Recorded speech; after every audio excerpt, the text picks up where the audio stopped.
9:07 on Super Talk 99.7 WTN. My name is Chris Hand. Welcome into the Chris Hand Show. Good morning. Mac Morey's producing. Our boy Jay is in the newsroom. We got a jam-packed show for you today. Jay's waving. Did you see Jay wave back there? Hey, Jay. Macaroni, how are you? I'm good, man. Just got to get my greetings in. Hey, Jay. What's up, Jay? We should make that part of the bit. We should, I should be really excited when I say it, then we'll go to Jay and I'll be like, and Jay. And then there's Jay. And then Jay's here. Hey, I'm used to it. Yeah, no. That's the same reaction every time I come home to the wife. No, we love Jay. Yeah, absolutely. Jay's been holding it down while Ken is on vacation. We're still trying to figure out where we can find Biden yard signs and or a Biden flag for Ken's house. Yes. Bumper stickers, yeah. Yep, because I got to, and somebody suggested on the Members Nutrition text line, magnetic Biden-Harris bumper stickers. That way he doesn't come back and want to fist fight us. That's fair. That's fair. That's true. We could use the magnets. Now, Ken's a wrestler. He'll wrestle us, that's for sure. We gotta be careful. Yeah, we have to stay safe. We have to stay vigilant. So we got to do that at some point. We're probably not going to. Probably not, but probably just going to keep talking about it. And then when Ken gets back, we'll tell him the great idea we had that we didn't execute. That we did never do. Yep. All right, perfect. Will you mark that down for the show notes for next week? Yeah. Tell Ken about the idea that we didn't execute. All right, perfect. But we all three of us, you, Ken, and myself, we all live in Murfreesboro. So you guys could execute it. We could be stealth. I just need to get the sign. I don't mind being the guy to put it in the yard. Send us a sign, listeners. Do you think any of our listeners know where we can find a Biden sign?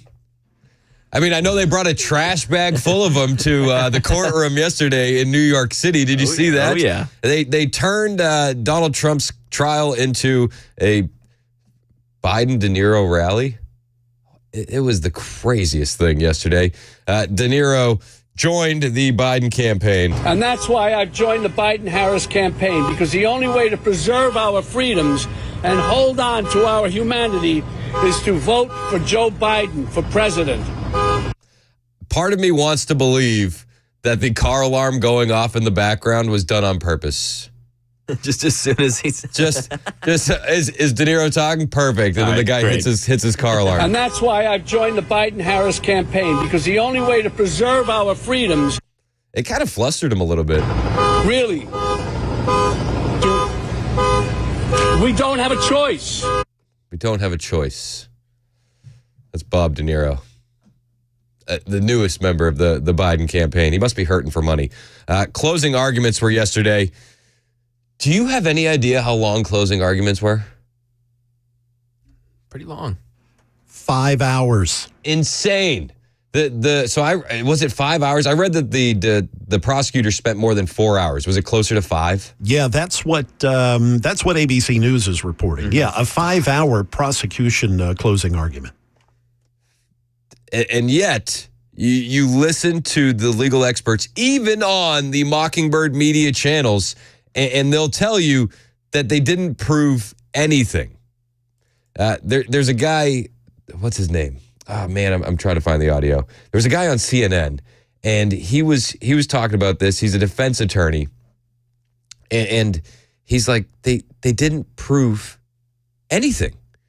They didn't prove anything.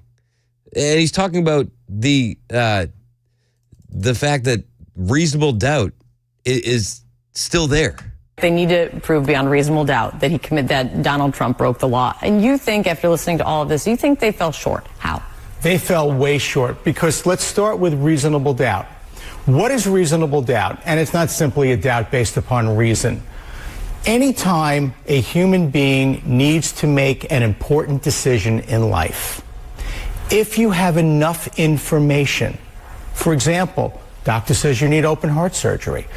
Doc, go ahead and schedule. I don't have a reasonable doubt. Conversely, if I say, I appreciate it, but I need a second opinion, I need more information, that is having a reasonable doubt. Of course, CNN will take, 30 seconds to dance around the actual question, explain everything, but he does get to the meat of this here. There is reasonable doubt all over this case. Where is Keith Schiller? Where is Alan Weisselberg? How did Michael Cohen get away with stealing $30,000? Hold a pity party for him. Made $4 million on this. Thought he'd be chief of staff. He's a fixer. If the plumber comes to my house to fix my leak, I could be home. That doesn't mean I know how he's doing it and what it's taking to be fixed. Stormy Daniels, let's hold a pity party for her. Why do we need to know whether or not the former president wore a condom or not? It's simply about, did the former president know that books, his records, false entries for legal fees? Michael Cohen was his lawyer. Did he intend to cover up the election or to protect his family? It's everywhere. Reasonable doubt is everywhere. Everywhere. So now it's in the hands of the juries, right? And the judge has been delivering instructions to the juries, to the jury. Don't consider whether or not you're sending Trump to jail. Consider the facts. Okay, got it. You know, the Secret Service, this has been a big headline. The Secret Service did contact the jail that could be used for Donald Trump. And everybody's making a big deal about this. I think it's kind of a non-service, a non-story. Secret Service meeting jail officials, they deal with all sorts of hypotheticals, right? This is definitely within the realm of possibility, as crazy as that sounds. So I don't think it means anything one way or another, like, oh, Trump is definitely going to be found guilty. Trump is definitely going to jail. But the story does have a crazy headline. Trump's Secret Service team meets with local jail officials ahead of New York City trial verdict. President Donald Trump's Secret Service reportedly met with local jail officials ahead of the decision in the New York City trial to prepare if Trump has to go behind bars. The report comes as the judge overseeing the case has ruled that jurors do not have to agree on the crime that Trump committed. That's an interesting wrinkle in all of this. The judge says that jurors do not have to agree on what crime was committed to convict. Interesting, because they haven't really laid out what the crime is, so whatever crime you think. Judge Juan Merchant ruled during the final week of hearing from witnesses in Manhattan District Attorney Alvin Bragg's falsified business records trial that the jury doesn't have to agree on what the second crime was that the prosecution alleges Trump did to find him guilty. Just crazy headline after crazy headline in this story. And, De Niro's out there having his big rally. They had J6 police officers out there accompanying him during the rally. And of course, Trump's team was out there as well. Laura Trump was outside of the courtroom, and she had this to say. This was never a case about seeking justice. This was never a case about prosecuting an actual crime. This was never a case about protecting the citizens of the city of New York. This is a case about politics, pure and simple. Yeah, and the case really is to keep Trump off the campaign trail. It's one of the reasons why when you see the headline about Secret Service checking in with the jail officials to make room for Trump, I just don't see it happening. They could accomplish the same thing by putting him on house arrest. It would probably cost a lot less, though, with our government. Money is no object when you're $34 trillion in debt.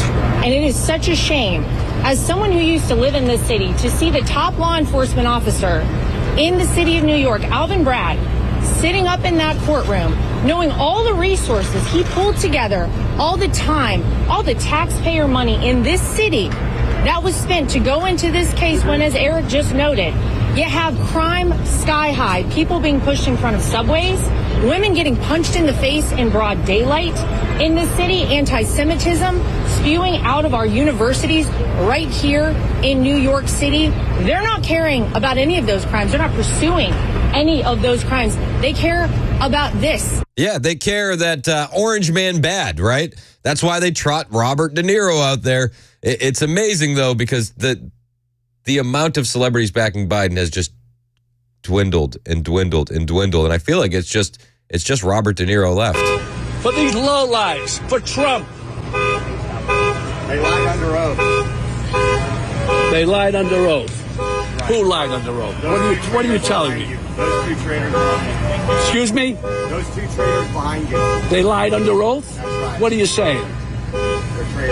They're traitors. They're traitors. I don't know. I don't even know how to deal with you, my friend.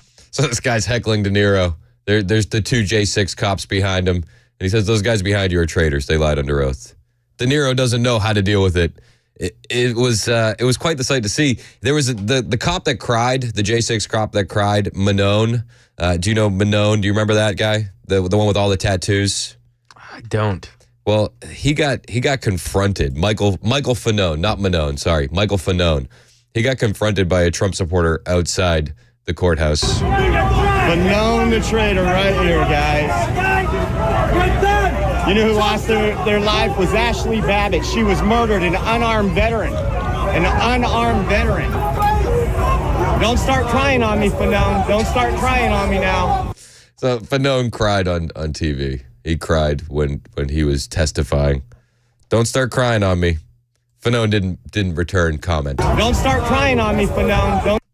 Don't start crying. It was a clown show outside of the courthouse yesterday. Everybody was there. Don Jr. was outside the courthouse as well. Michael Cohen is the embodiment of reasonable doubt, and this entire case hinges on someone who has quite literally lied to every single person and body he's ever been in front of. He's lied before, I believe it's every branch of Congress. He's lied before his wife. He's lied to bankers. He's lied to all of you in the press. And he's actually lied to that very jury. And yet, he's the only person of relevance that this entire case hinges on. No, and that's what it's going to boil down to. Do the jurors believe Michael Cohen, a guy who admitted that he stole from the Trump organization on the stand, a guy who admitted on the stand that he wants to see Trump go down. He wants revenge for what was done to him, a guy who admittedly is shopping a reality TV series called The Fixer. We understand that this is a political persecution. That was evidenced today by the Biden campaign themselves holding a rally here. And Robert De Niro, who was shot down, but apparently he needs attention because it's been a while since he's cranked out a good movie. But think about it. They bring out one actor. Remember in 2020 when every A-list actor in the world showed up for Joe Biden, they lined up one by one? Now they get one person. Dwayne "The Rock" Johnson disavowed, said, hey, listen, I regret voting for him. Cardi B, all the people that lined up behind Joe Biden. Chef G, of course. Who could forget? Yeah, of course. Who could forget Chef G? When Trump wins, I just want to point out, Chef had something to do with that. Because of Chef G. Understand that he has failed our country. He has failed the citizens of this nation. Frankly, he has failed the world. But the fact that they're holding a rally across the seat from this very witch hunt, right across the street, tells us exactly what we all knew all along, that it is a political persecution. Yep, it is a political persecution, and the persecution goes on. Do we think we're going to get a verdict this week? Is that what it looks like? Do we think that by the end of the week that we're going to have this thing ironed out? Do you think so? You pay attention to the news a little bit. Yeah, I would definitely say heavy. so. You think it's coming this week? 100%. Even like the sources inside the newsroom feel like that? Yes, I think so.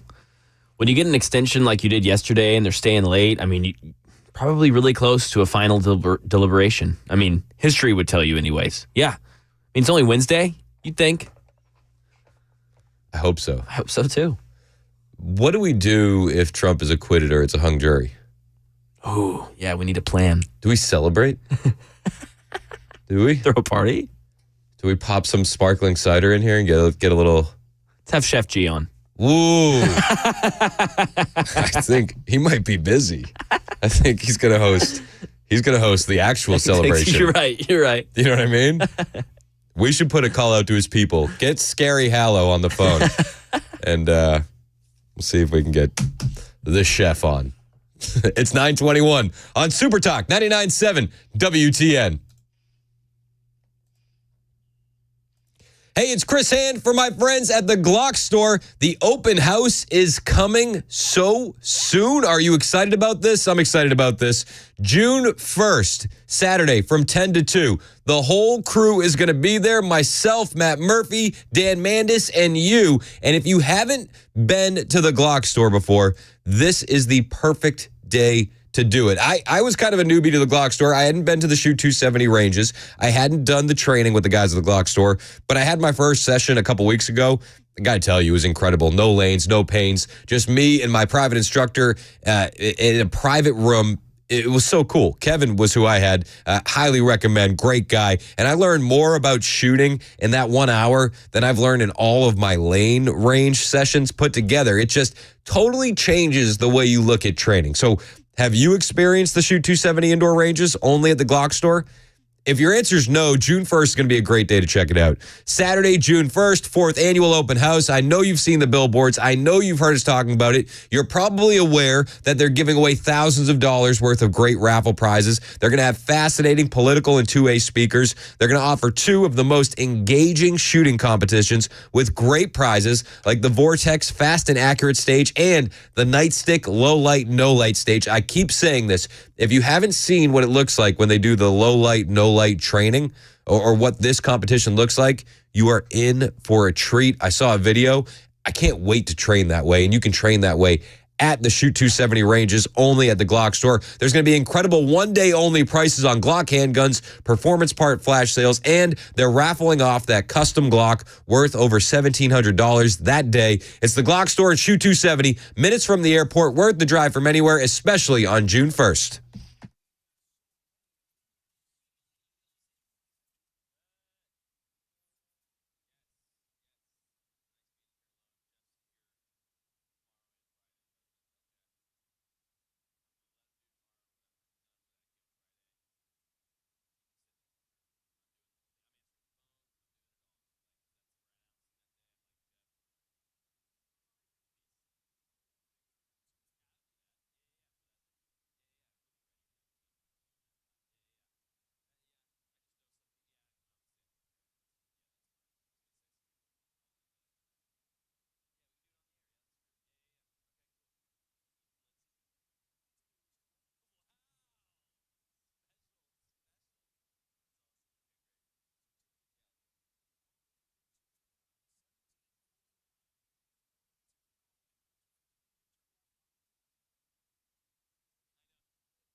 Airstrikes intensifying in Rafah. We'll have that story. And an abortion trafficking law will soon be in effect right here in Tennessee. Those stories at 9:30 on Super Talk 99.7 WTN. Thank you, Jay. It's 9:26 on Super Talk 99.7 WTN. My name is Chris Hand. You can find me on Twitter, True Social, Instagram, at Chris Hand on Air. Me and Mac, we were just talking about Friday. We're already looking towards the weekend, and we're trying to build what an acquittal party would look like for Donald Trump. Exactly.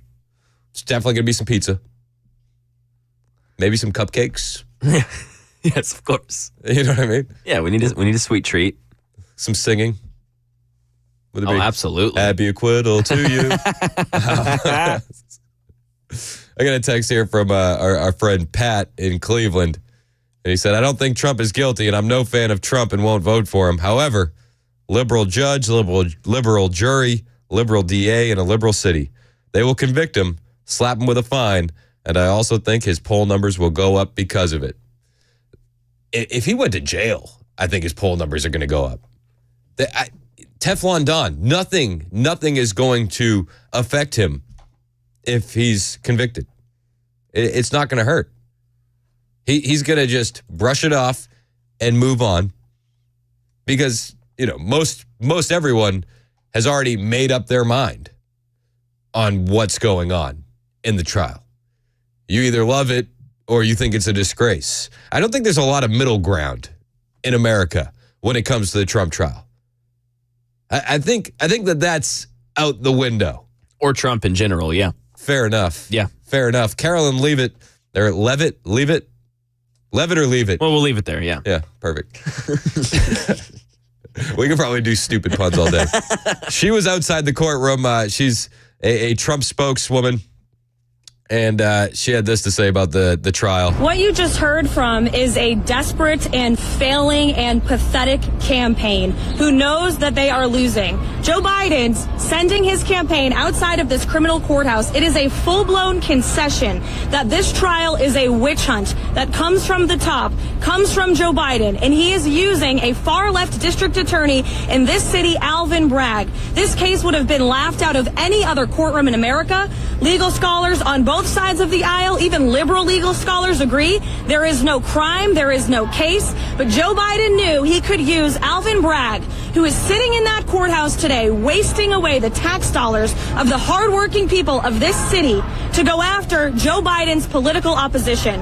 And the man overseeing this case is a corrupt and highly partisan and crooked judge who is highly conflicted for reasons that President Trump can't even talk about because this judge imposed an unconstitutional gag order on the former president of the United States and the leading frontrunner in this election. She's right, and she brings up Judge Merchan and how he's conflicted, and she's really saying, without saying, his daughter works for Democrats. His daughter makes money off of Democrats in Arizona. His daughter makes money off of Gretchen Whitmer. His daughter is making money off of Dan Goldman. There's so many conflicts of interest in this case with the judge. But again, Trump isn't allowed to say it. And I could not help but laugh when Joe Biden's spokesperson actually came out here and accused President Trump of being the threat to democracy. Joe Biden is the real threat to democracy.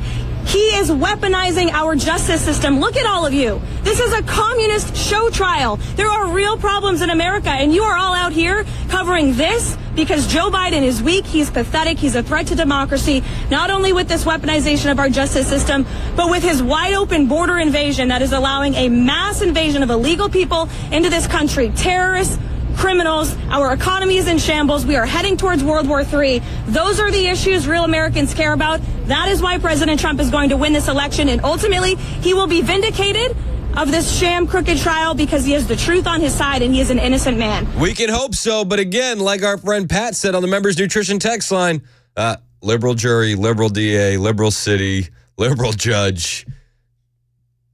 I could see a conviction happening. I don't think it's going to change anything when it comes to the election in November. It's 9:31 on Super Talk.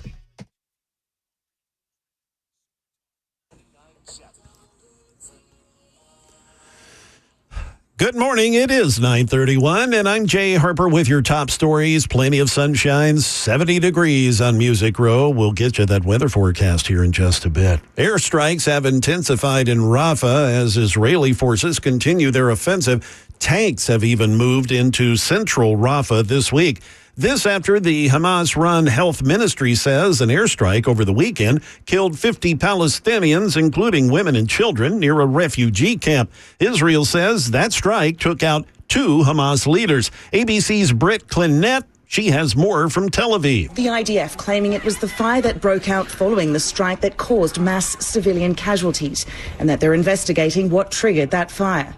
The IDF saying the strike targeted 2 Hamas commanders. Meanwhile, the mass exodus of the formerly safe zone continues. Back in Tennessee, Governor Bill Lee signed the so-called Abortion Trafficking Act into law on Tuesday. The new law makes it a crime for any adult to recruit, harbor, or transport a minor to abort a child or to obtain abortion chemicals for an underage individual without the consent of their parents. Violation of this law is a Class D misdemeanor with mandatory jail time of 11 months and 29 days. The measure passed overwhelmingly in the House and Senate during this year's legislative session. Reproductive rights advocates, they're expected to move quickly, however, to ask a court to block the statute from being enforced. The law scheduled to go into effect on July 1st. That is the latest news. Weather's next. I'm Jay Harper, WTN News.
9:39 on Super Talk, 99.7 WTN. Good morning. It's Chris Hand.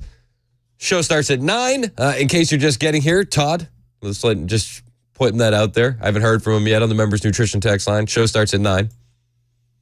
615-737-9986 if you want to weigh in on the Members Nutrition text line or on the phone lines. We're talking about the Trump trial. It was over yesterday. I saw a headline from Huffington Post. It says, Trump throws absolute fit in the middle of the night. Attack on Robert De Niro. It's like, oh, Trump threw a fit in the middle of the night? Yeah, that's what the Huffington Post said. The story is so funny. Donald Trump doesn't seem to be getting much sleep as his criminal trial in the Stormy Daniels hush money case is expected to head to the jury this week. The former president was up after midnight on Wednesday morning, firing off a series of angry and, in some cases, all caps messages, attacking President Biden, Judge Juan Merchant, the district attorney's office, and screen icon Robert De Niro. Screen icon. Listen, he's had some good films, but I don't know. He's an incredible actor. Screen icon? Yeah, you wouldn't like that term for anyone, to be fair. You don't like that term, which is fair. That's fair. It tracks. Yeah, I'll give you that. But the headline, Trump throws absolute fit in middle of the night attack on Robert De Niro. After midnight. Oh! Everybody run. It's like, dude, it wasn't 4 a.m. He's after midnight. These hit pieces have been good. These hit pieces have been good. I wonder if somebody writes it and they throw it through ChatGPT and put a more menacing tone on this. The former president was up after midnight Wednesday morning, firing off a series of angry and, in some cases, all caps. That monster, all caps. Not the all caps. That's what people did. They saw the Truth Social post and they ran, attacking President Joe Biden, Judge Juan Merchant, the district attorney's office, and screen icon. Oh, anybody but the screen icon, Robert De Niro. The actor, who was in a new ad for the Biden campaign, spoke out outside the courthouse on Tuesday, where he traded barbs with Trump supporters and called Trump a tyrant and a coward. So Trump, do you want to hear the message Trump posted on social media? Trump wrote, I never knew how small, both mentally and physically, wacko former actor Robert De Niro was. Today, De Niro, who suffers from an incurable case of Trump derangement syndrome, that was all caps, Trump derangement syndrome, commonly known in the medical community as TDS, was met outside the courthouse with a force far greater than the radical left, MAGA. Robert, whose movies, artistry, and brand have gone way down in value, that was all caps, since he entered the political arena at the request of crooked Joe Biden, looks so pathetic and sad out there. Where have you gone, Joe DiMaggio?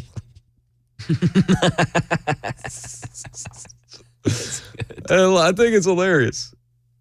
De Niro. Classic. And that's why I've joined the Biden-Harris campaign, because the only way to preserve our freedoms and hold on to our humanity is to vote for Joe Biden for president. Really. We don't have a choice. We don't have a choice, says Robert De Niro. Do you think they have some kind of blackmail on him? Why is he doing this? Do they have something on De Niro? It blows my mind. It blows my mind. The defense yesterday dubbed Michael Cohen the greatest liar of all time in closing arguments. Todd Blanche, one of Trump's attorneys, called him the greatest liar of all time, or gloat, during closing arguments on Tuesday. Gloat. I'm not a fan. Politico reported that Blanche unveiled the label to the New York jury as he accused Cohen of committing perjury, also calling him the MVP, or most valuable player of liars. A lot of sports references. Blanche cited a number of times Cohen lied that are largely not in dispute, while listing institutions and people he argued Cohen has lied to, ranging from Congress to his own family, per Politico. Blanche, who worked during Cohen's cross-examination to brand him as a liar, also called him the human embodiment of reasonable doubt, literally. the human embodiment of reasonable doubt. Literally. During cross-examination back on May 16th, Todd Blanche, same guy who's calling him the gloat, accused Cohen of lying in his testimony about the nature of a 2016 phone call to Trump's bodyguard, Keith Schiller. Cohen said that he spoke to Trump during the brief phone call about an alleged payment to Stormy Daniels. Blanche painted the picture that the call was actually about harassing phone calls Cohen had been receiving from a 14-year-old prankster. Blanche pointed to text messages from Cohen to Schiller about the harassing phone calls that bookended the phone call in question. And Breitbart News reported, citing Matthew Russell Lee of Inner City Press and Caitlin Richardson of the Daily Caller, per Lee's tweets, the call came in between text to Schiller from Cohen regarding the harassing call. The first text was 7:48. The second was 8:14.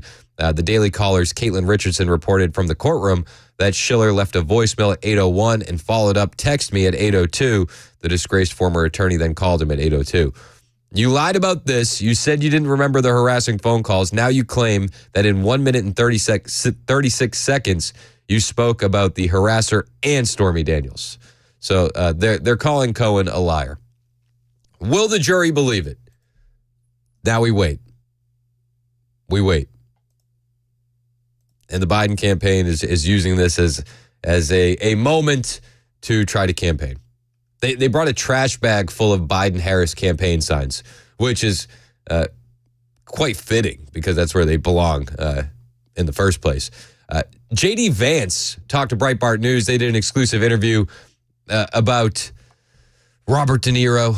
He was asked about De Niro outside the courthouse.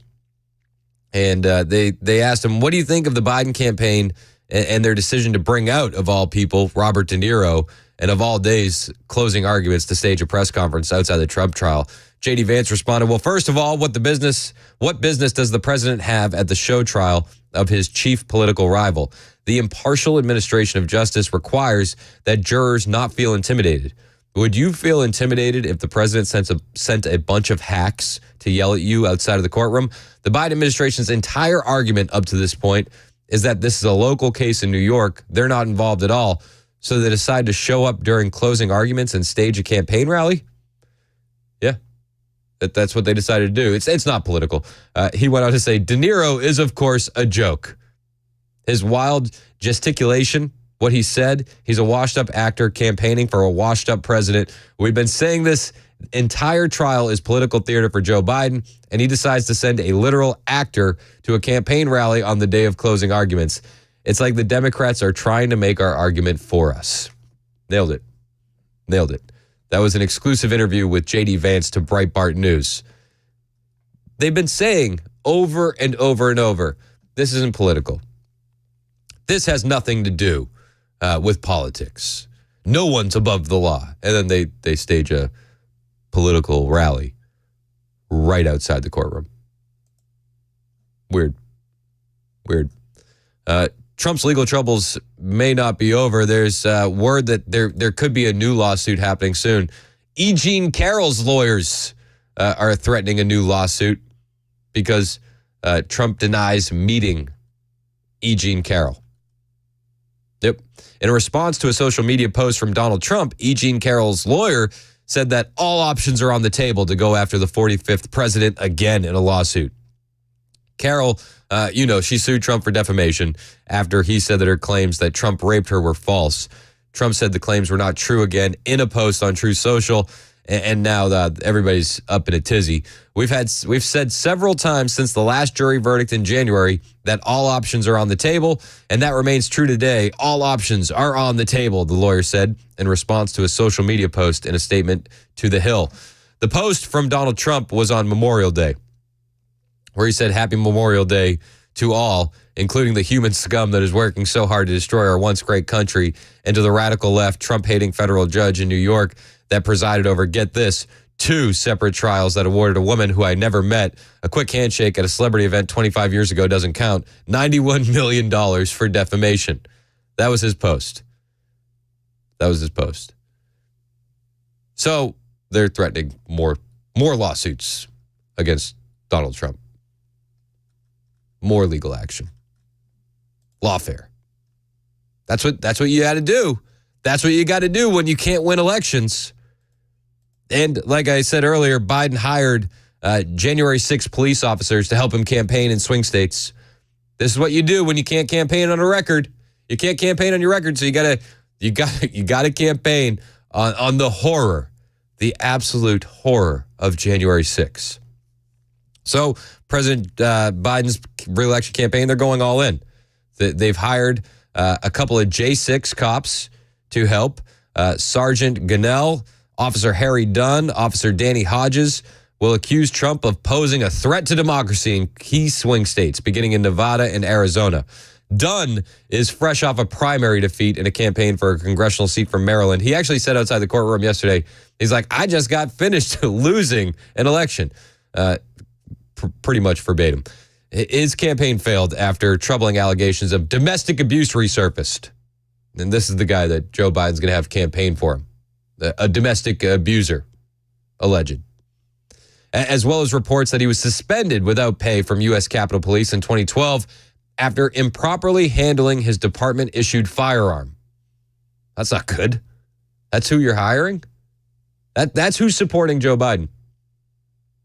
Dunn left the USCP in 2023. But Biden's enlistment of these officers is his latest move to advance the political narrative that Trump is somehow a threat to democracy. While we have show trials happening in New York, we're waiting for the jury to announce a verdict. More show trial lawsuits are being threatened.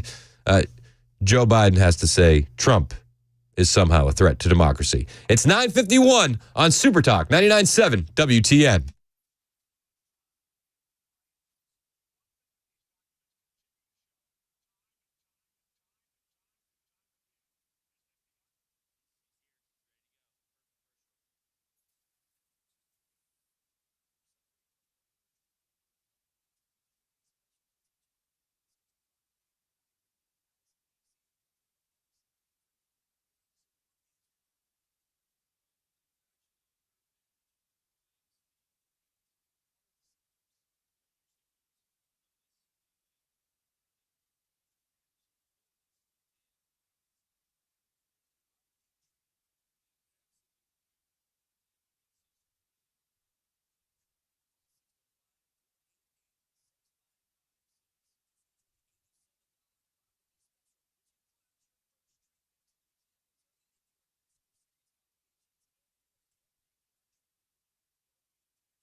Jurors expected to be handed the case in the Trump hush money trial later today. Also, the investigation of an Ohio building explosion that has people missing is underway. Those stories coming up at 10 a.m. on Super Talk 99.7 WTN. Thank you, Jay. It's 9:56 on Super Talk 99.7 WTN. Malika was waiting on the line, and then she hung up. Call back, Malika. Let's go to Dean in Columbia, though. He wants to talk about the threat to democracy. What's up, Dean?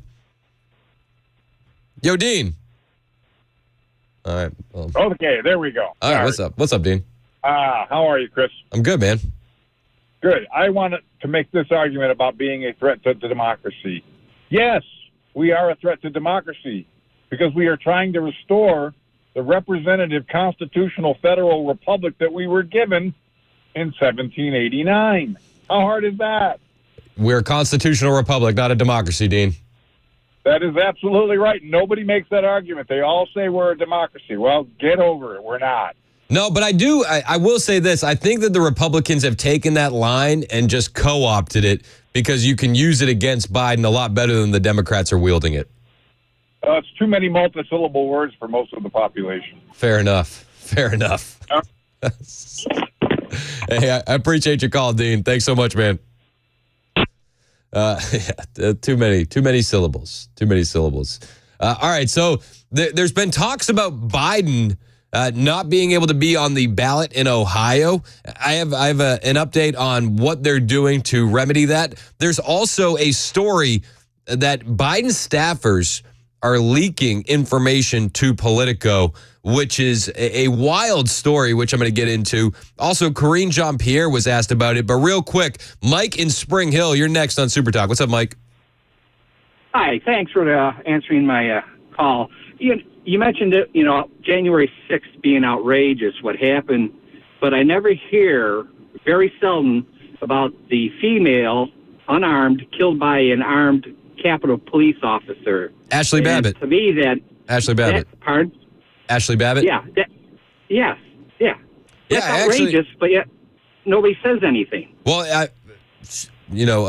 I actually brought it up a little while ago, Mike. There was a I was playing pickleball. Oh yeah. Show starts at 9. There was a J6 police officer, Michael Fanone, and he was confronted by a Trump supporter outside the courthouse yesterday. Known the traitor right here, guys. You know who lost their life was Ashley Babbitt. She was murdered, an unarmed veteran. And he confronted that J6 police officer with that information yesterday. He didn't comment. He didn't respond. He kind of just ran away. Yeah. Well, that's good because, if it was the opposite, if a white police officer would have shot an unarmed black female, the city would be aflame. So, it's just a shame. We would have had a summer of love, and a lot of people are looking at what is coming this summer and wondering when those protests, when riots are going to kick back up. It's an election year, right? Oh, yeah. I'm from the Chicago area originally, and I can't wait for it to happen myself. Yeah, Summer of Love 2.0 on the way, it feels like. Appreciate the call, Mike. It's 10 o'clock on Super Talk 99.7 WTN.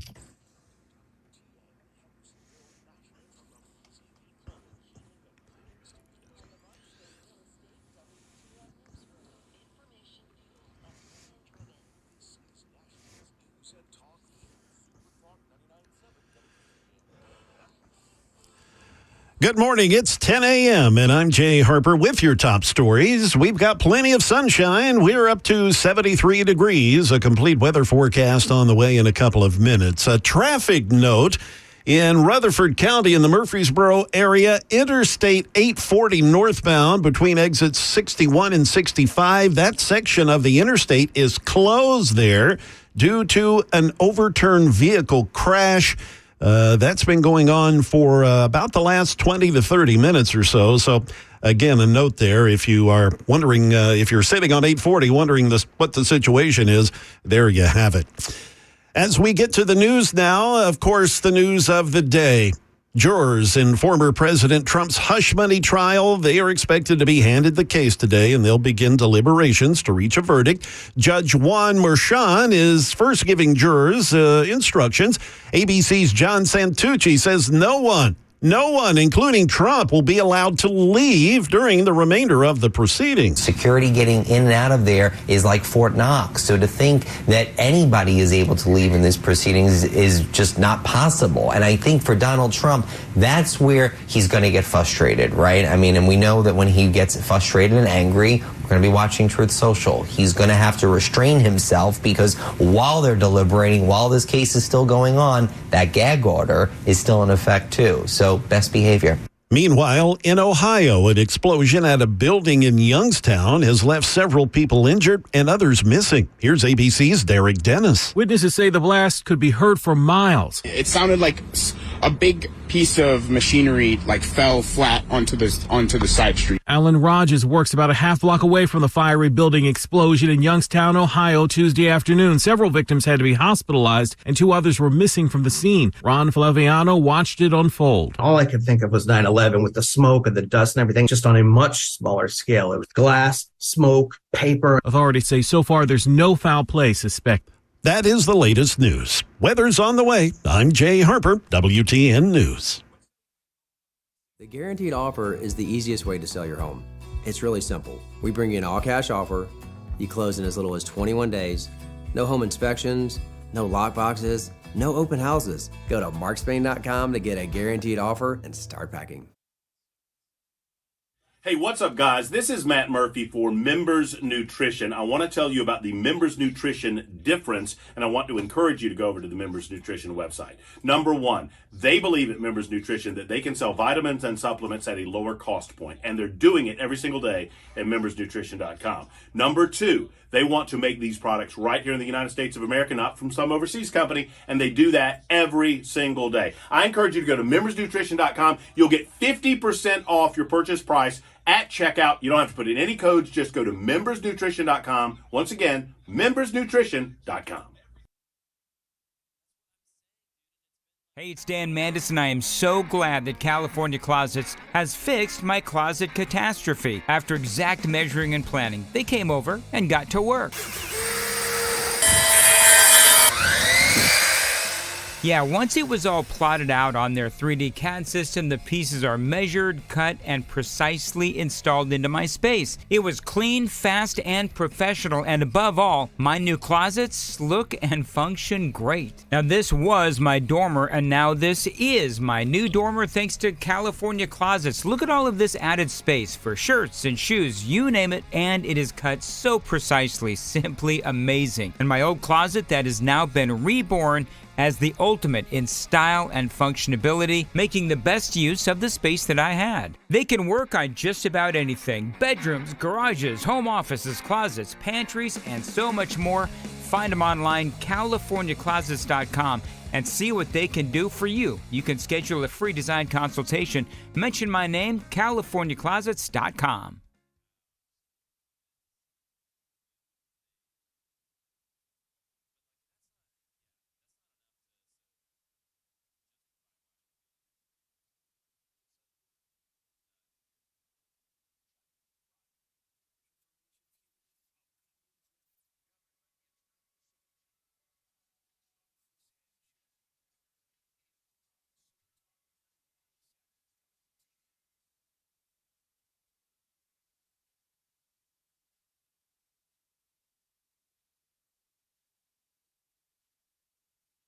Are you guys here at the White House in full-blown freak-out mode? What are you talking about? What are you talking about? There's a Politico Peter? story. It sounds like Democrats outside, the quote is, Biden's stubbornly poor polling and the stakes of the election are creating the freak-out. Is there a freak-out happening in the White House? That's the word on the street. Politico put out an article. Ducey was just asking KJP about it. Politico says that Dem staffers are leaking to them that they're freaking out that Trump could beat Biden. They're freaking out over Trump's chances. And I quote, "This isn't, oh my God, Mitt Romney might become president. It's, oh my God, the democracy might end." That's from a Democrat operative close to the White House telling Politico. That's what they said. This is democracy might end. They say Biden's stubbornly poor polling and the stakes of the election are creating the freak out. And you look at the polls, and it's easy to see why they would be freaking out. I personally don't think Joe has any knowledge of any of this. Joe's wondering what's for lunch. Do they have the good pudding in the cafeteria today? You know, I don't want Jell-O again. That's on top of Joe Biden's mind. Where are you? Where is everybody? Yep, exactly. It's lunch isn't for another hour, Joe. So. Morning Consult's polling shows Trump has an advantage over Biden in Arizona, Georgia, North Carolina, Pennsylvania, and Wisconsin. The two are tied in Nevada. Biden has a small lead in Michigan, but I tell you what, that lead is going to go away soon. Well, summer driving season has arrived, and higher gas prices you'll see throughout the area.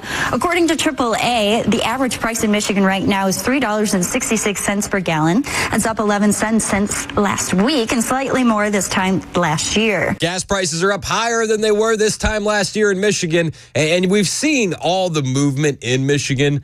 I can't envision a world where Joe Biden wins in Michigan. I just can't see it.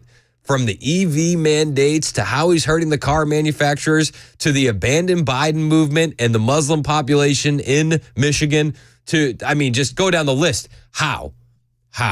We're going to be there, me and some of my friends from Turning Point USA, Turning Point Action for the Donald Trump event, People's Convention. That happens in 2 weeks. You know that Steve Bannon was going to speak at that? And I don't know if he's going to make it anymore. Steve Bannon, he might be in prison. He might be in prison. So Steve Bannon has a hearing to be remanded to prison set for June 6th. And that Detroit event is the next weekend. So the hearing application in the case of United States versus Bannon has been filed for June 6th, at which point the Department of Justice will ask Bannon to be remanded to prison. That notice of hearing was filed yesterday. It requires Bannon to appear in person in the courtroom of Judge Carl J. Nichols at 11:30 on June 6th. Bannon, of course, was sentenced to 4 months in prison after being convicted of failing to comply with a congressional subpoena from the J6 committee. He was free while he was awaiting his appeal, but that appeal has failed after a federal appeals court denied to hear it. However, this came after a court found that there were substantial questions that should be heard on appeal. Bannon's asserted that his appeals process has not yet been exhausted, and he said in a legal filing that he intends to pursue to the fullest extent of the process. So Trump is going to be in Detroit in a couple weeks, and it doesn't seem like Bannon's going to be there, even though he's on the speaker's list. But he might be in prison. More political witch hunts happening because of the leftists in the DOJ. It's going to be interesting to see what happens. I don't think Biden can win Michigan.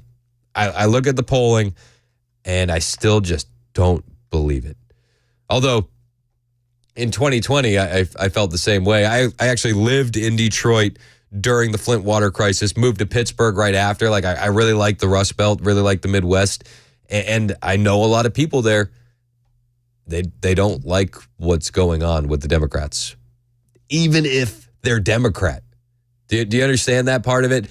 Even if they supported Joe Biden in 2020, all this Israel stuff has thrown him out the window. They're over it. So I can understand why the staffers are freaking out. I don't know why they're leaking to Politico. Maybe they want to get a new candidate in there before the convention. Maybe that's still the move. But even as you see stuff kind of slowly unwind, doesn't seem like that's going to happen.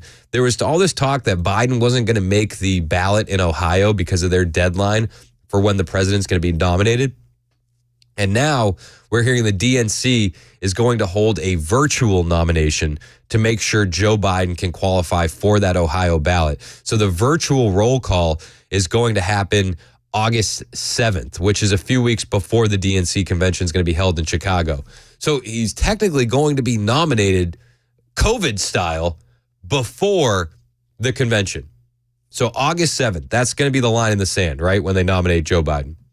I don't think they're going to get another candidate in there. Ohio's deadline to be on the ballot is August 7th, which is a few weeks before the convention that's going to be held in Chicago. And because of that, Biden was facing the prospect of not being on the ballot in Ohio.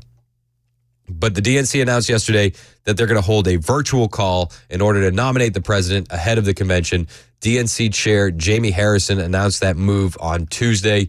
They said Joe Biden will be on the ballot in Ohio and all 50 states, and Ohio Republicans agree. I think if there's one thing that Republicans can agree on, we do want Joe Biden on the ballot.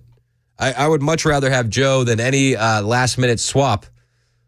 So they're going to do a virtual roll call to ensure that he's on the ballot. It's funny, though, because the DNC chair, Jamie Harrison, said in a statement to Politico, through a virtual roll call, we will ensure that Republicans can't chip away at our democracy through incompetence or partisan tricks, and that Ohioans can exercise their right to vote for the presidential candidate of their choice.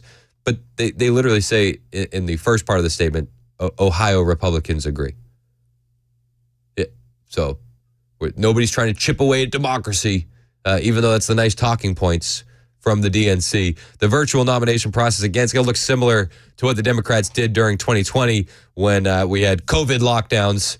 The Chicago events are still going to be held in preparation for the 2024 election. Prior to the decision, even the GOP governor of Ohio, Mike DeWine, he called a special session to get Biden on the ballot with a new law. Then there was a hang-up. State lawmakers would only agree to the change if it included a campaign finance bill that would halt foreign donations in state and local ballot issue initiatives, which is a good thing to kind of wait and try to hold out for. And I understand why the Republicans did it, but no Republicans are like, we got to keep them off the ballot. That's a Democrat thing.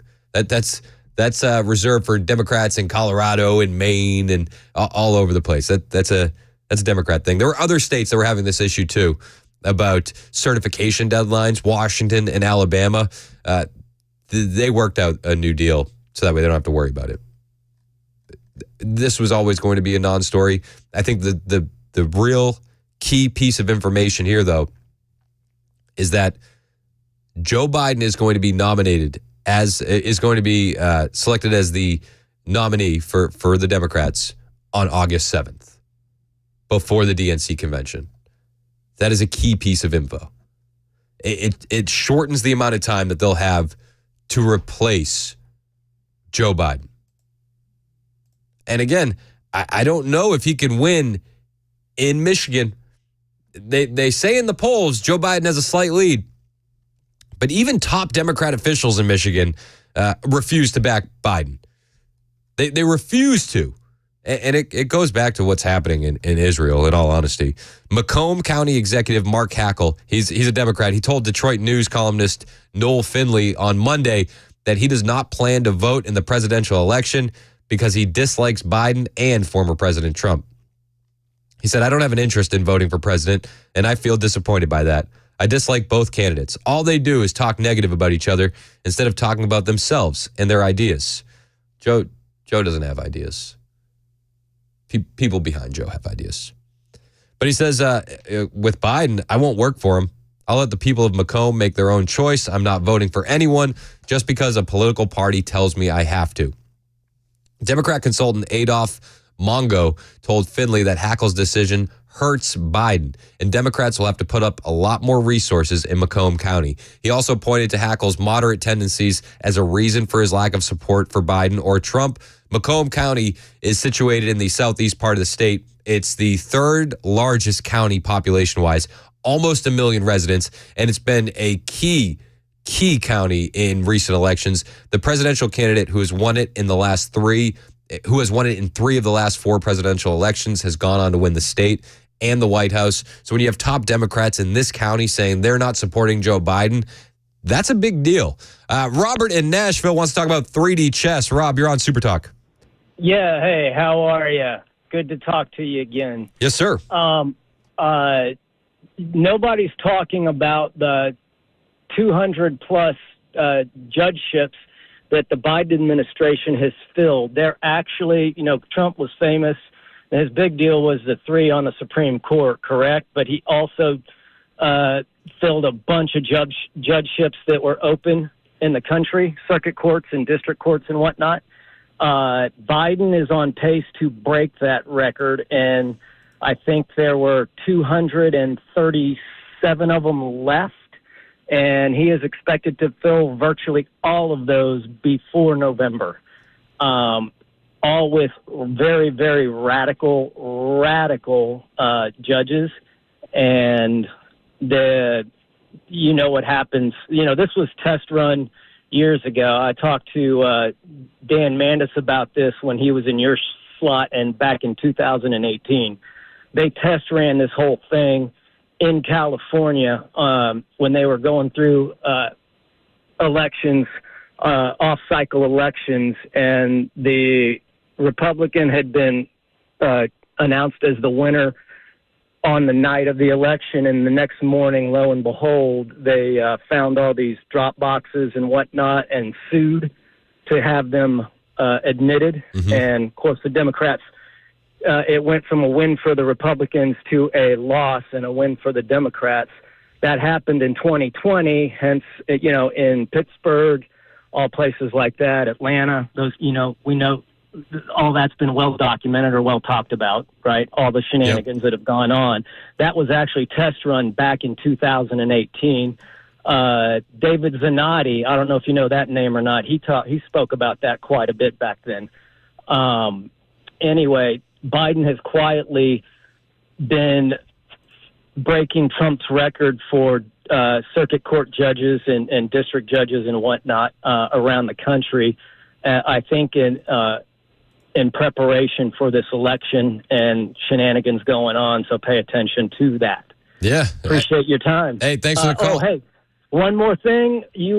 I would say at this point, yours is the second best show on the station, and I'll bet you can guess which one the first one is. That's that Friday that you have your daughter on, Kennedy. She needs her own Friday show. Just so Hey, all right, There we all go. right. I was like, where's he going? Is he going to tell me Mandis? Is he going to tell me Murphy, Wilson? Like, who's got the top spot? It's Kennedy. Yeah, that makes sense. Makes sense. Appreciate Have it, a Rob. great day. All right, yeah. Kennedy, you know she's been itching to get back in here. I mean, we got to get her on the mic. She is itching. She belongs behind the mic. She's literally been like, Dad, it's summer break. I'm like you've been on summer break for 2 days. It's been 2 days. Oh, got to get her back in. And she's like, yeah, I know, I need to come in. And then my 6-year-old Brooks, he wants to come in too. Oh, yeah. Come on. Get him in. I'll never forget Kennedy being in there and turning off her mic to like sneeze. And I was like, what? She's a beast. She's a beast. Pro. Yeah. Kennedy's like next level. So Brooks wants to come in now too. Yes. And I told Kennedy I would have to give Brooks a shot before I brought her back in. Just to be fair. Yeah. And then Bishop, my 4-year-old, I just told him no. Not yet, buddy. Not yet. We love you. We love you over there, Bishop. Someday. But you're not ready for it yet. If it was Bishop, I'd be in here. I'd be like, and the poll numbers look, and you'd hear like, yeah, exactly. Dad. Constantly. Dad. And Bishop has this thing where he has to be patient, but he doesn't get it, so he gets louder. So it would start off and be, Dad. Hey, Dad. Yeah, so we can't do that one. We can't do that one. But yeah, Kennedy and Brooks, we got to get him back in here. Yes, I would love it. We got to do that soon. It's summer vacation. I know, summer. That's so weird. You were like, yeah, kids aren't in school anymore. I was like, oh, yeah, that's happened. That's a thing. I thought my commute was going to get better in the morning. Still waiting for that. Yeah, I thought that too. Yeah. What the heck? It's a crazy world we live in. It's weird. 24. Be lucky you don't have to deal with 24. Honestly. It's 10:20 on Super Talk 99.7 WTN. Hey, it's Chris Hand for my friends at Busy Bee Plumbing, Heating, and Cooling. If you haven't gotten your AC serviced, you are waiting for a problem to happen. I mean, it's staying warm. The heat is going nowhere. And neither is the need for your maintenance on your AC. And if you haven't gotten it done, you're doing what I did. You're waiting for a problem to pop up. You see, I tell you all the time to get your maintenance. I wasn't practicing what I preached, and my AC upstairs stopped working. I had dirty coils. I'm embarrassed to admit it, but I knew exactly what to do. I called Busy Bee, and I'm a Beehive member. So when you're a Beehive member, you get front-of-the-line service. So they were at my home in less than an hour. And when I needed to fix a couple things in there, I had 10% discount on my repairs. That's what you get when you're a Beehive member. And you might think, Beehive member, oh, it's so expensive. I can't afford that. You can afford becoming a Beehive member because it'll pay for itself. Joining the Beehive Club is only $99. This isn't $500. This isn't $1,000. It's $99. And you receive so much. 3 annual tune-ups, 1 for your heating, 1 for your cooling, 1 for your plumbing. You get 10% discount on all repairs, priority front-of-the-line service, a $100 annual accrued replacement credit with a maximum of $1,000. So when your AC goes out down the road years later, you've been building up that credit, $100 a year, and you get that taken off of your new unit. I'm telling you, it pays for itself. Plus, no overtime or holiday fees and exclusive Beehive member promotions. Join the Beehive Club today. Plus, Busy Bee will always come see you over the weekend. They have those convenient availability hours for your maintenance calls, so you'll never be stuck in your house all weekend long dealing with the heat. Busy Bee is your Rude Pro partner. For satisfaction guaranteed, call my friends at Busy Bee Plumbing, Heating, and Cooling. 615-775-7833. That's 615-775-7833. Online at busybeehvac.com.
Coming up, I'll have more details on this note, but for those of you traveling on I-840 or hoping to in the Murfreesboro area in Rutherford County, I-840 northbound closed due to an overturned vehicle crash. That is happening between exits 61 and 65. Again, that's I-840 northbound closed due to accidents there. Again, I'll have details on that and more coming up at 10:30 on Super Talk 99.7 WTN. Thank you, Jay. It's 10:25 on Super Talk 99.7 WTN. I'm Chris Hand. You can find me on Twitter, Instagram, True Social. All are the same, at Chris Hand on air. Hit the follow button. I will follow back. We were talking about the Politico article that has Dem staffers leaking to Politico that they're freaking out over Joe Biden's chances in 2024 against Trump. And I quote, this is from the article. This is from a Democrat operative close to the White House telling Politico, this isn't, oh my God, Mitt Romney might become president. It's, oh my God, the democracy might end. It's terrifying. Peter Doocy asked KJP about this yesterday at the press briefing. Are you guys here at the White House in full-blown freak-out mode? What are you talking about? What are you talking about? There's a Politico Peter? story. It sounds like Democrats outside, the quote is, Biden's stubbornly poor polling and the stakes of the election are creating the freakout. So, again, I'm going to be mindful. I'm not going to comment on 2024 election. I will say this. The president has never forgotten where he came from, who he is. He understands what the American people are going through as they're sitting around the kitchen table. You hear the president talk about his time growing up, where he watched his family having to sit around the kitchen table, making incredibly difficult decisions. I'm so tired of he's at the kitchen table and he's doing kitchen table things, guys. He's from Scranton. You know Joe. I can't comment on what's going on, but he's from Scranton. You know that. It's funny that she always brings this up. He's like you. He's from the middle class. Well, even in Pennsylvania, the old Scranton Joe's got some trouble. Joe Biden, Scranton Joe, he's facing lower support, consistent lower support, low enthusiasm from Democrat voters in Pennsylvania, leaving party officials perplexed. They're perplexed. They don't know why. Biden's from Scranton. He was born there. He always tries to be this blue-collar guy from Scranton, old middle-class Joe. Even KJP tries to do it when she talks about the dinner table stuff. Where he watched his family having to sit around the kitchen table, making incredibly difficult decisions. He's from Scranton. And yeah, Pennsylvania helped Joe win in 2020. But recent polls show his support among voters in the state less than favorable. In a reference to a New York Times Siena Philadelphia Inquirer poll, it found Biden's support among young voters in Pennsylvania had dropped from 62% in 2020 to 47% today. 62 to 47. 13, that's 15 points. 15 points. Former Rep. Jason Altomar, a Democrat out of Pennsylvania, expressed shock that things aren't going so well. He's shocked. The poll also found that Biden has lost support among Hispanic and black voters in Pennsylvania, down from 71% to 57%. That's 14 points. 14 points. So this former Rep. Jason Altomar, who's a Democrat in Pennsylvania, he told the Hill, "I'm surprised things aren't going so well. If there's any place where he should be doing well or better than President Trump, it's Pennsylvania, because of the personal connection, because of the work he's been putting in for decades, because the state is trending blue." Yeah, well, they don't like middle-class Joe, and even his staffers are freaking out. Karine Jean-Pierre tries to push the middle-class talking point there, and she fails. She fails. And the president has always said he's going to fight for communities that have been forgotten. And you see that in the policies, economic policies that he's put forward. He's going to continue to fight for the middle class. He's going to continue to fight in every way that he can. You heard me at the beginning talk about junk fees, incredibly important. And he's going to continue to fight and to make sure, that corporation greed doesn't continue to take hold. Oh. Joe fights for the middle class. Don't worry about the rampant inflation. Don't worry about inflation. Don't worry about the interest rates when you're trying to buy your first home or a new home. Listen. He cares about the middle class. He's going to get rid of junk fees eventually. Junk fees. That is something that he's been very clear about, while Republicans are doing the opposite. They put out a policy where they want to give a big tax break to the wealthiest among us, billionaires and corporations. That's not what the president wants to do. No. He wants to invisibly tax everyone with inflation. That's what the president is doing. And I'm sorry, you can say, "Oh, Trump wants to give tax breaks. That's never going to work." It did. It worked. It worked the last time. Everybody got a tax break. He did it before and it worked. Hopefully he'll do it again and it'll work. But KJP, jeez. He's middle class. He's thinking about dinner table issues. It's all about what's happening at the dinner table. What a joke. It's 10:30 on Super Talk 99.7 WTN.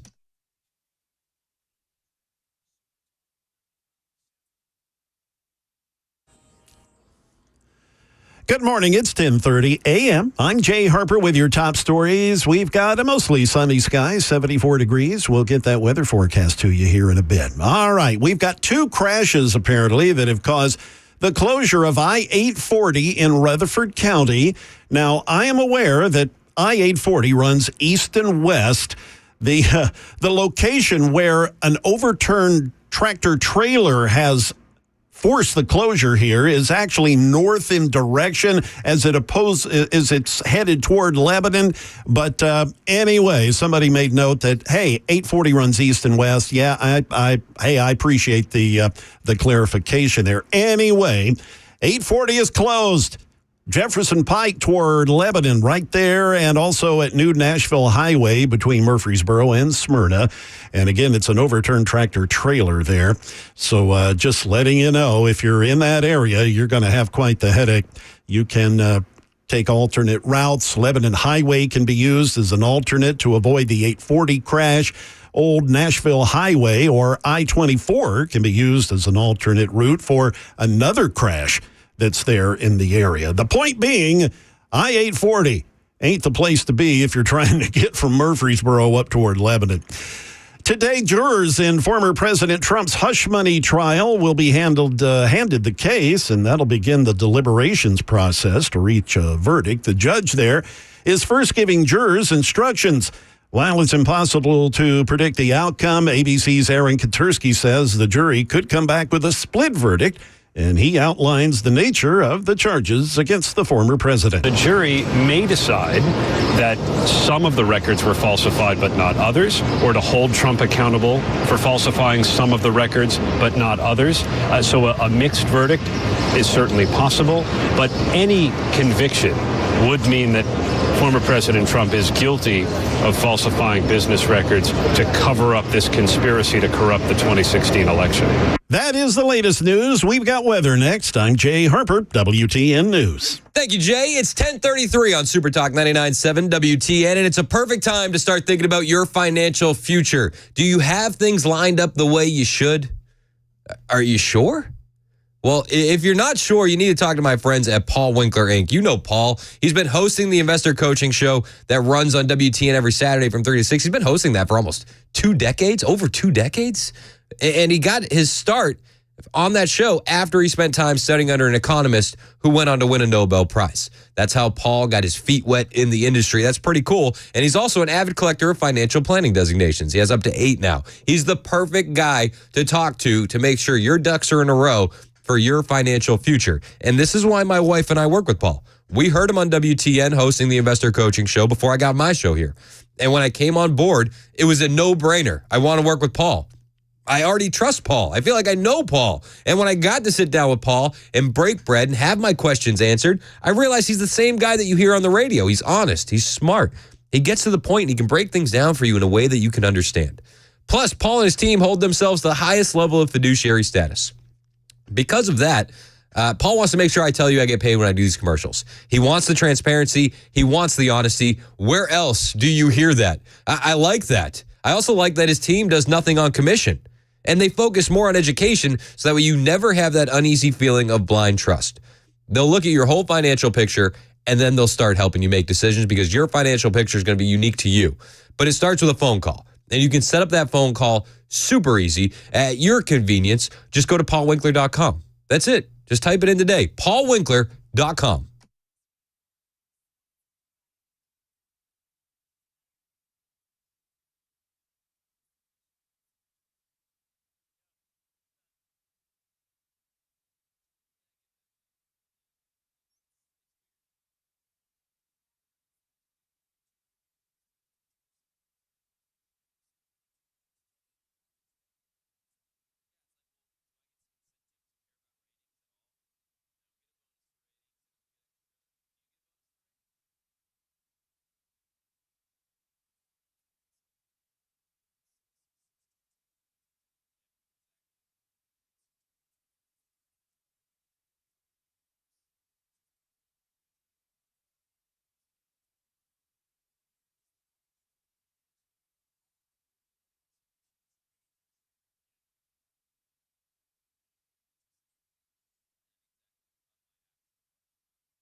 It's 10:38 on Super Talk 99.7 WTN. I'm Chris Hand. Mac Morey's producing, and then, Jay. Jay's here. No. We love Jay. That was my fault. No, Mac did that earlier. Hey, So we love Jay. Jay's been crushing while Ken is out. We appreciate him being here. We're so grateful to have Jay because the alternative is ABC News. Ugh. Oh, gee, thanks. Jay, you saved us. Okay, I'll take it. You saved us. I'll take it. You saved the audience. Yes. You bailed us out, Jay. All right. Hey, man, I try. Yeah, you're the best. We appreciate you. Lot to get into today. I want to play some more audio from this Karine Jean-Pierre press conference. What a joke that was. I mean, I guess it's no different than any of her press conferences. She opens up. She tries to say, "Hey, we're lowering gas prices, and we're also lowering the price of gas, including by selling 1 million barrels of gasoline from the Northeast Gasoline Supplier Reserve." Yep, we're emptying our reserves to lower gas prices. Classic. Now I understand that the reserves that they're emptying there are for it's actual gasoline, like it's already made, so you kind of have to do something with it. But it's 1 million barrels. They're acting like this is going to lower the cost of gas all summer, but it's not going to put a dent in it. It's like something around 8 million barrels of gas we use a day in this country. And I could be wrong. I don't have the numbers in front of me, but it's close to that. This is a fraction of what we need for the summer. So, hey, you tell me. It's such a good thing, right? And then, Ducey was on a roll yesterday. So Biden's grandkid, the seventh one, the one that he refused to acknowledge that Hunter had with a stripper. Hunter Biden's baby mama is releasing a new memoir. And it's going to be about the president's granddaughter and her life with Hunter's son during the Democratic convention. That's when they're releasing it. London Roberts. She's releasing the tell-all in August. And Peter Ducey asked Karine Jean-Pierre about it. We learned today there's going to be a book coming out this summer by London Roberts. According to the press release, the book is about protecting the long unacknowledged grandchild of the sitting president of the United States. Do you know if President Biden has met that grandchild yet? I don't have anything to share. I don't have anything to share. Peter Ducey came in loaded. He was ready to go. I don't have anything to share. A reminder, Joe Biden stopped hanging up stockings for his grandkids at the White House on Christmas because he didn't want to acknowledge the seventh grandkid. He didn't want to acknowledge it. And Karine Jean-Pierre doesn't have anything to add. We learned today there's going to be a book coming out this summer by London Roberts. According to the press release, the book is about protecting the long unacknowledged grandchild of the sitting president of the United States. Do you know if President Biden has met that grandchild yet? I don't have anything to share. I don't have anything to share, says Karine Jean-Pierre. Hey, I'm joined in the studio by my friend Lenny from the Glock store. What's up, Lenny? Well, it's good to be here. What's going on, man? We have a big event. We do. Coming up this Saturday is our open house. It's our 4th annual open house. We moved from California here to Nashville, and this will be our 4th year in Nashville. How do you like it here? I love it. It's really the best, isn't it? It really is. It's spectacular. I grew up in Pennsylvania, so I'm kind of used to the trees and the water and missed it in California. California was great, but it's getting a little wacky and wonky, and the taxes are crazy and all that. And when I was talking to you guys at the Glock store, the laws in California on firearms really made it hard for you guys. Well, they do make it difficult. They actually have a lot of regulations, but they also have a lot of fees and fines and permits and stuff that kind of is not really a tax, but it's a tax just to do business. We had to have, for each employee, we had to have a certificate of eligibility. So everybody who worked in the gun shop had to have a little test and a form that they went through, and every year you had to pay that. And it was, when you have 100 people, it adds up. Yeah. And those are things that are not even here in California, not to mention the gas tax and all the other crap that happens in California. In California, to register a car, it's $800, based upon the value of the car. Here, no matter what car it is, it's $47 or $57, something like that. It's crazy. It's a great place. It really is. We're so happy to be here because the people are great. The state is great. I love this place. Well, and you guys have made a big impact in quite a little while here at the Glock store. You've basically brought a whole new way of training to Nashville. Right. Yeah, we have the Shoot 270 concept, which is really unique. And I know you've been training a little bit. Yes, Yeah. I love it. Yeah. I've never trained like that before. Right. Well, most people, they go to a shooting range and it's down a lane. And lanes are very boring. But, we have this Shoot 270 shoot room concept. Now, I heard he said something about Trump. Is Trump speaking about his trial? Is he speaking about the trial right now? All right, let's pot up Trump real quick. I want to hear what Trump has to say. Yeah, let's hear what Trump has to say. This is a rigged deal. It's a weaponized deal for the Democrats to hit their political opponent. For Joe Biden, the worst president in the history of the United States. He's destroying our country. He's letting millions of people from jails, from prisons, from insane asylums, from mental institutions, drug dealers pour in.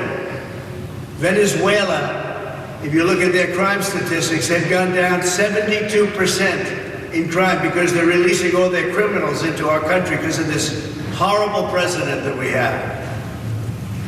And then they have a protest of Robert De Niro yesterday. He's a fool. He's a broken down fool standing out there, and he got maggot.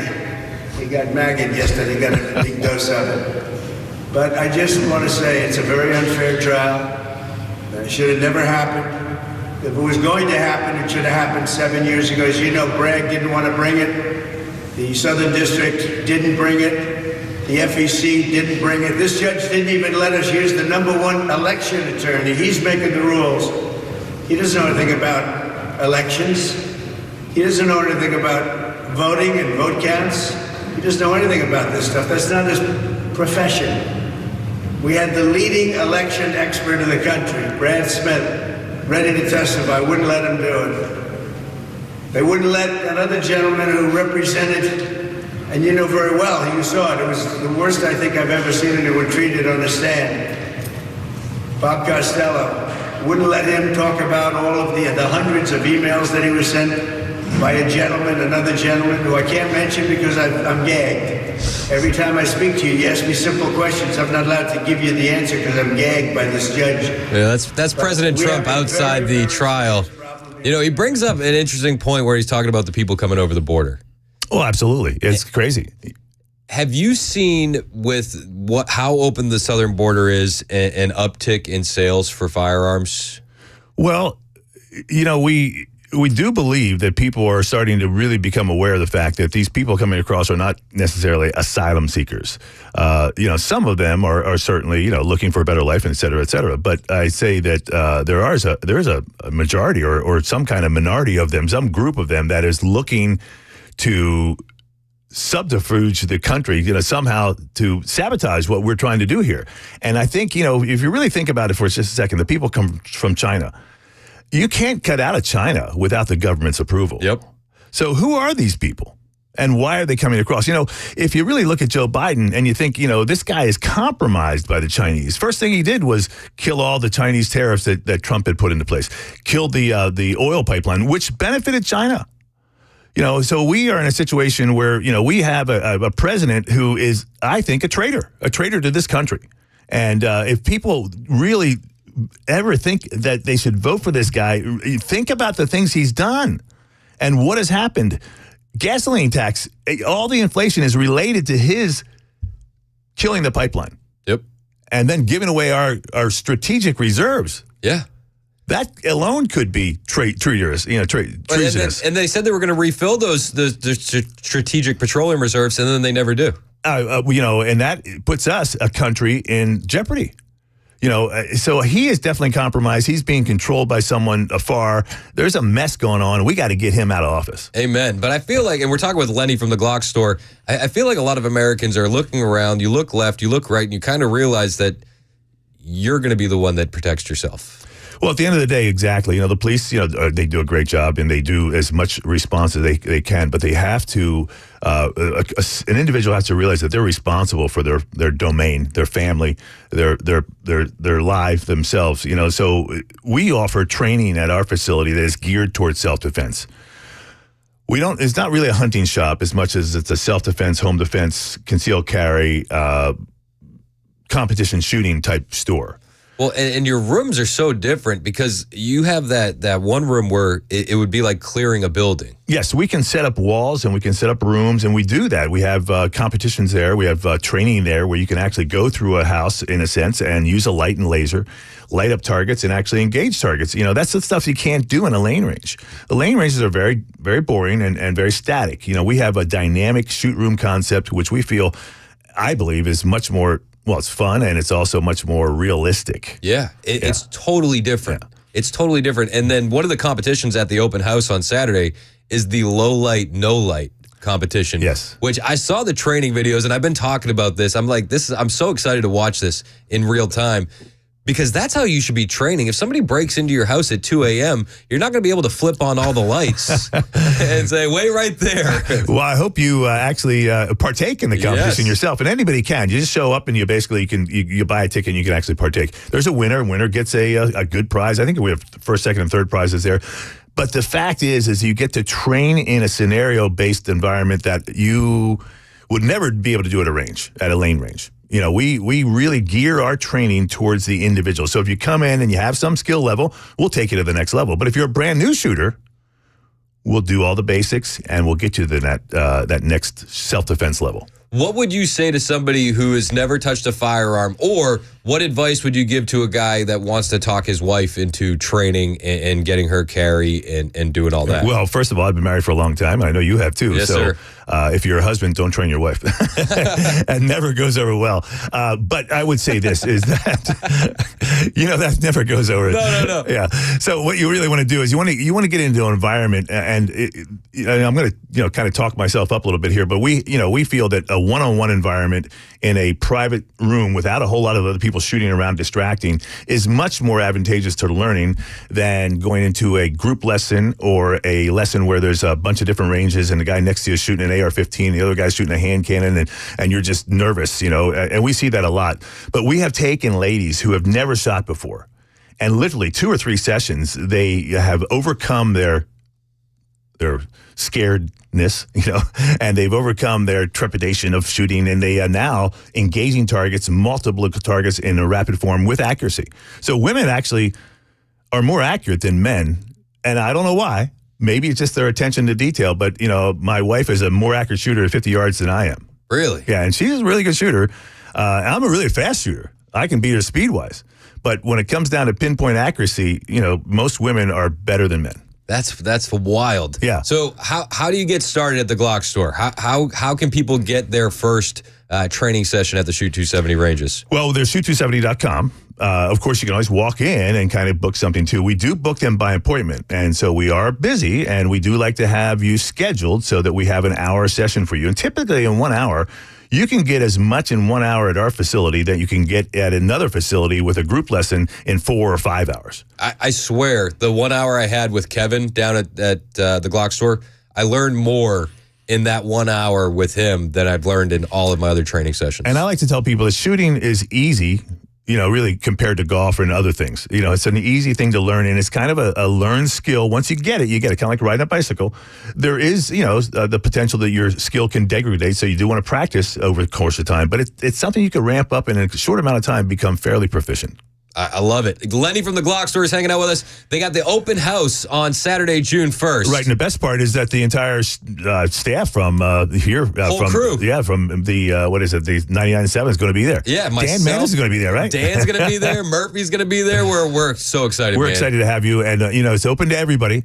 It starts at 10 o'clock, but you can get there a little early if you want to check in, and then the shooting matches start. We've got lots of giveaways, lots of things to raffle off. Everybody who comes is going to win something. There's free ice cream. Oh, perfect. And we've got great deals on Glocks. This is a one-time event where we actually discount all the Glocks, and I can't even tell you the price because they don't want us to say it on advertising. It's that low, but we got discounts on the guns themselves and all the accessories and free assembly and all kinds of fun stuff. We invite everybody to come down this Saturday at 10 o'clock. Hey, I'm going to be there. I'm looking forward to it. Lenny from the Glock store with us on Super Talk 99.7 WTN.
Good morning. It's 11 a.m. and I'm Jay Harper with your top stories. We've got a lot of sunshine, 76 degrees. We'll get you that weather forecast here in a bit. Real quick on the I-840 eastbound situation, that is back open.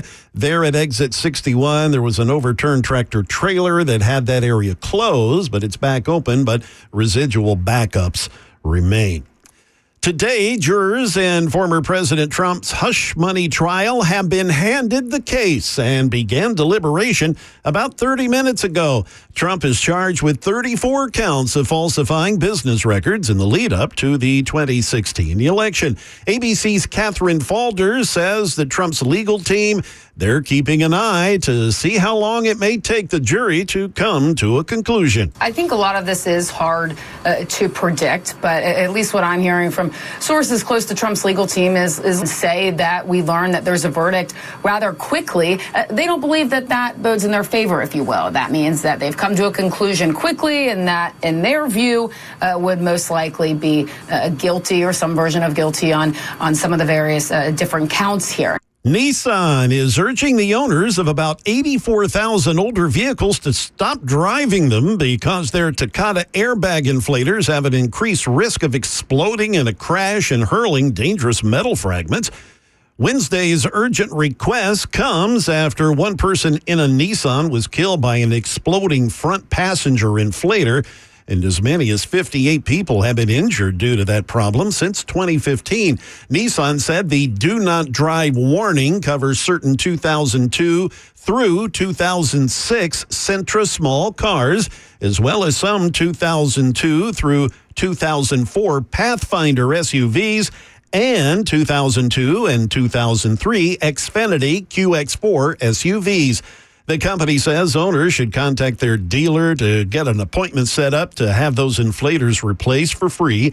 Nissan is also offering free towing to dealers, and in some locations, mobile service and loaner cars are available. That is the latest news. Weather's on the way. I'm Jay Harper, WTN News.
11:05 on Super Talk 99.7 WTN. Thanks again to Lenny from the Glock store for stopping in. He's a good guy. I really like Lenny a lot. And I really like the Glock store. I hope I see you this weekend at the open house, 10 to 2.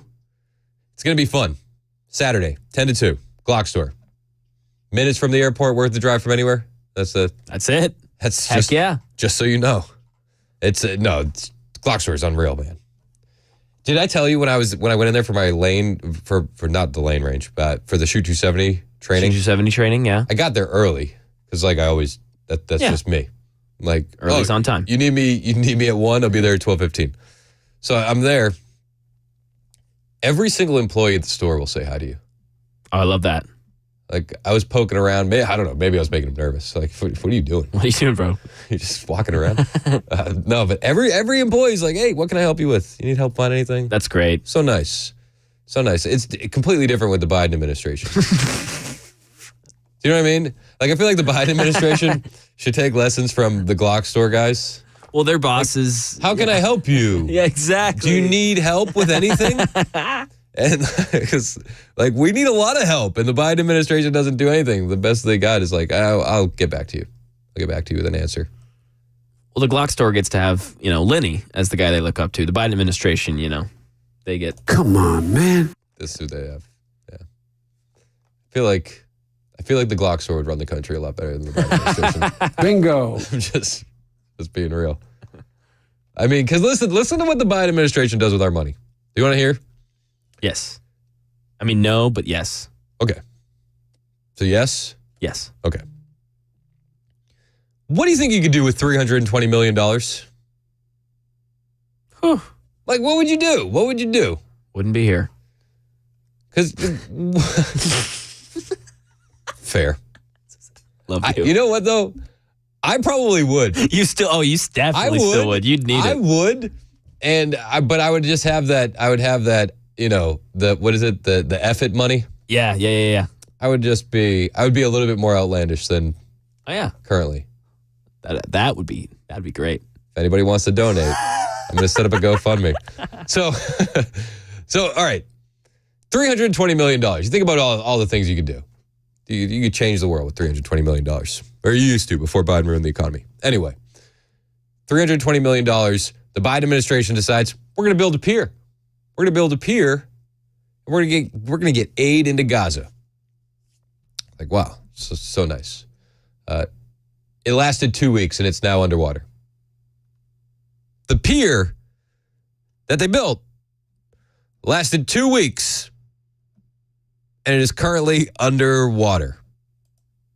$320 million later, the Gaza pier is sinking and the U.S. is now removing it. The floating aid dock, taken away from the beach for repairs after just 2 weeks. $320 million, 14 days. What's the math on that? 320 million divided by 14. Hold on, I'm doing the math because it blows my mind. 320 million. There you go. Divided by 14. That is $22,857,142.90 a day that the pier was usable. $22,857,000, $142.90 a day it costs us to have the pier to bring in aid to the Palestinians in Gaza. Almost $23 million a day. That's what the Biden administration does with your money. Yep. And of course, Joe made that decision because he's facing so much pressure with what's happening in Israel and Palestine, right? He's losing the radical, furthest left elements of the Democrat Party because he's not gung-ho on being anti-Israel. So crazy. Almost $23 million a day for that pier. And then Kirby's out there doing his press conference yesterday because, they do the tandem pressers because Karine Jean-Pierre can't be trusted alone.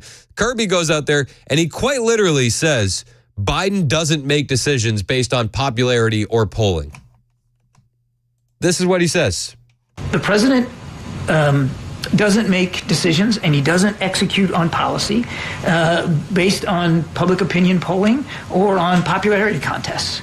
He bases his decisions on our own national security interests, what's at stake for our safety and security here at home and abroad, and what's in the best interests of our allies and partners.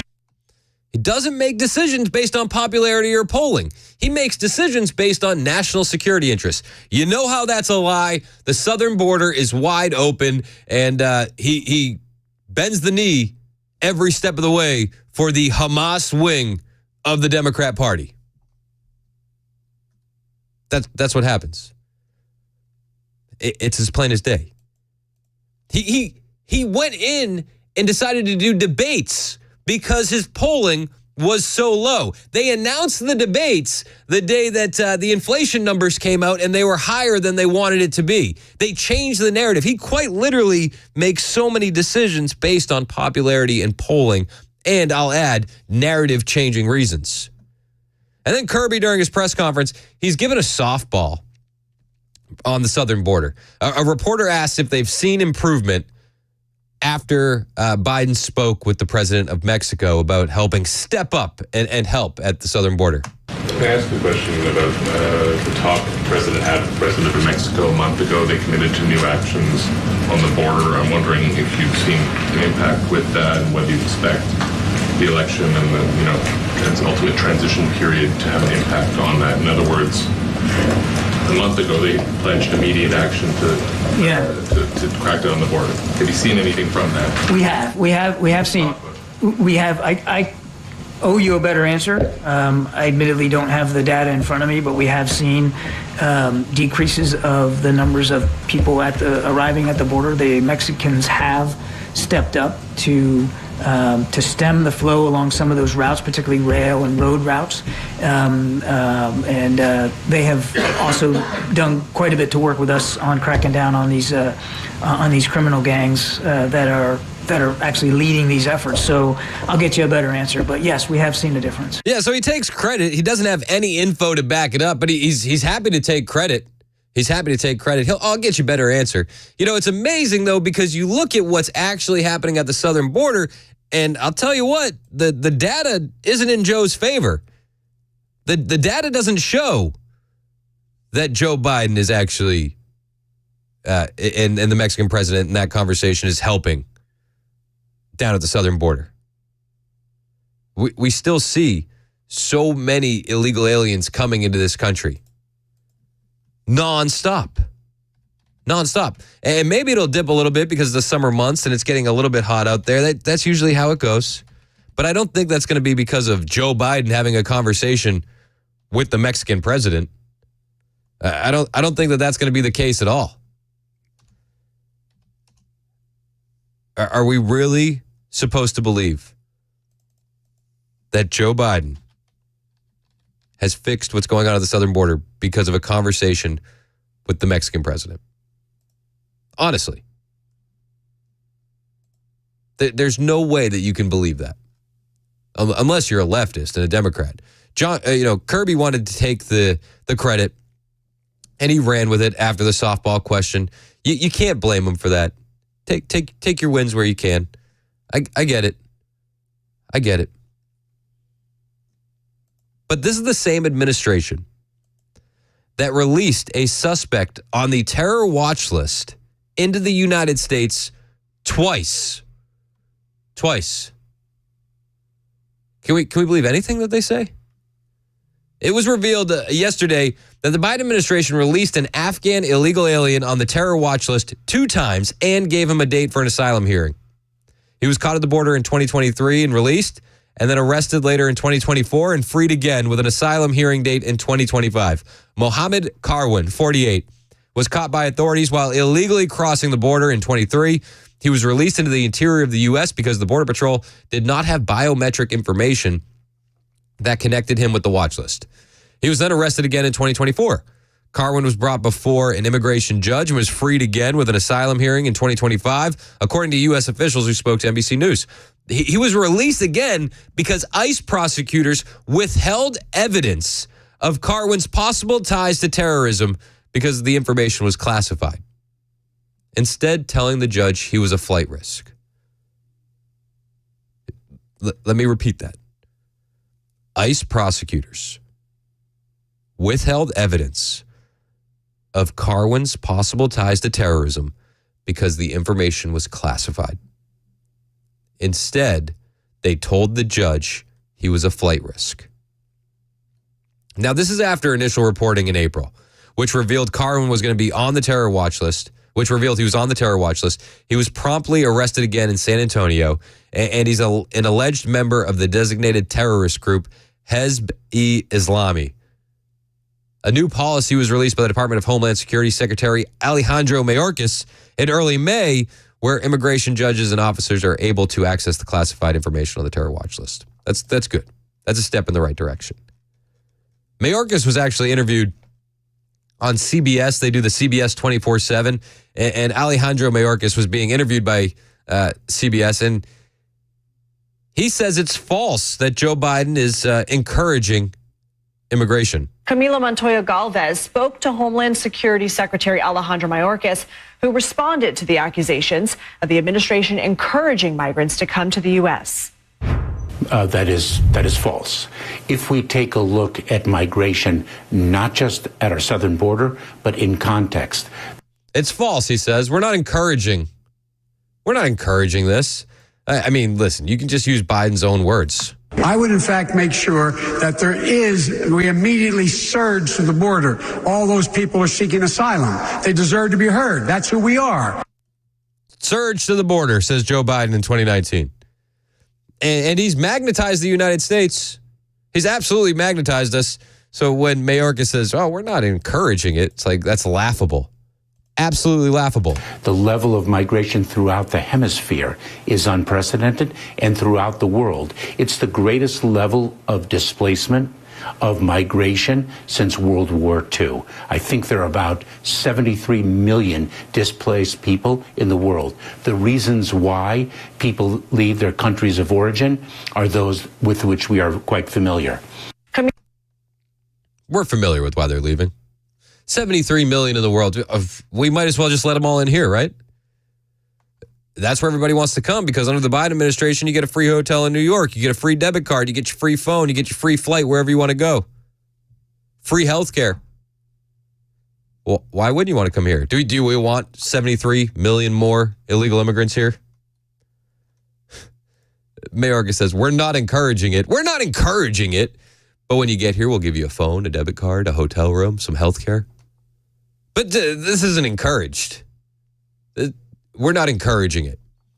And then Mayorkas goes on to say that they've done an outstanding job dealing with immigration. We have done an extraordinary job to deal with an unprecedented level of migration, Camilo.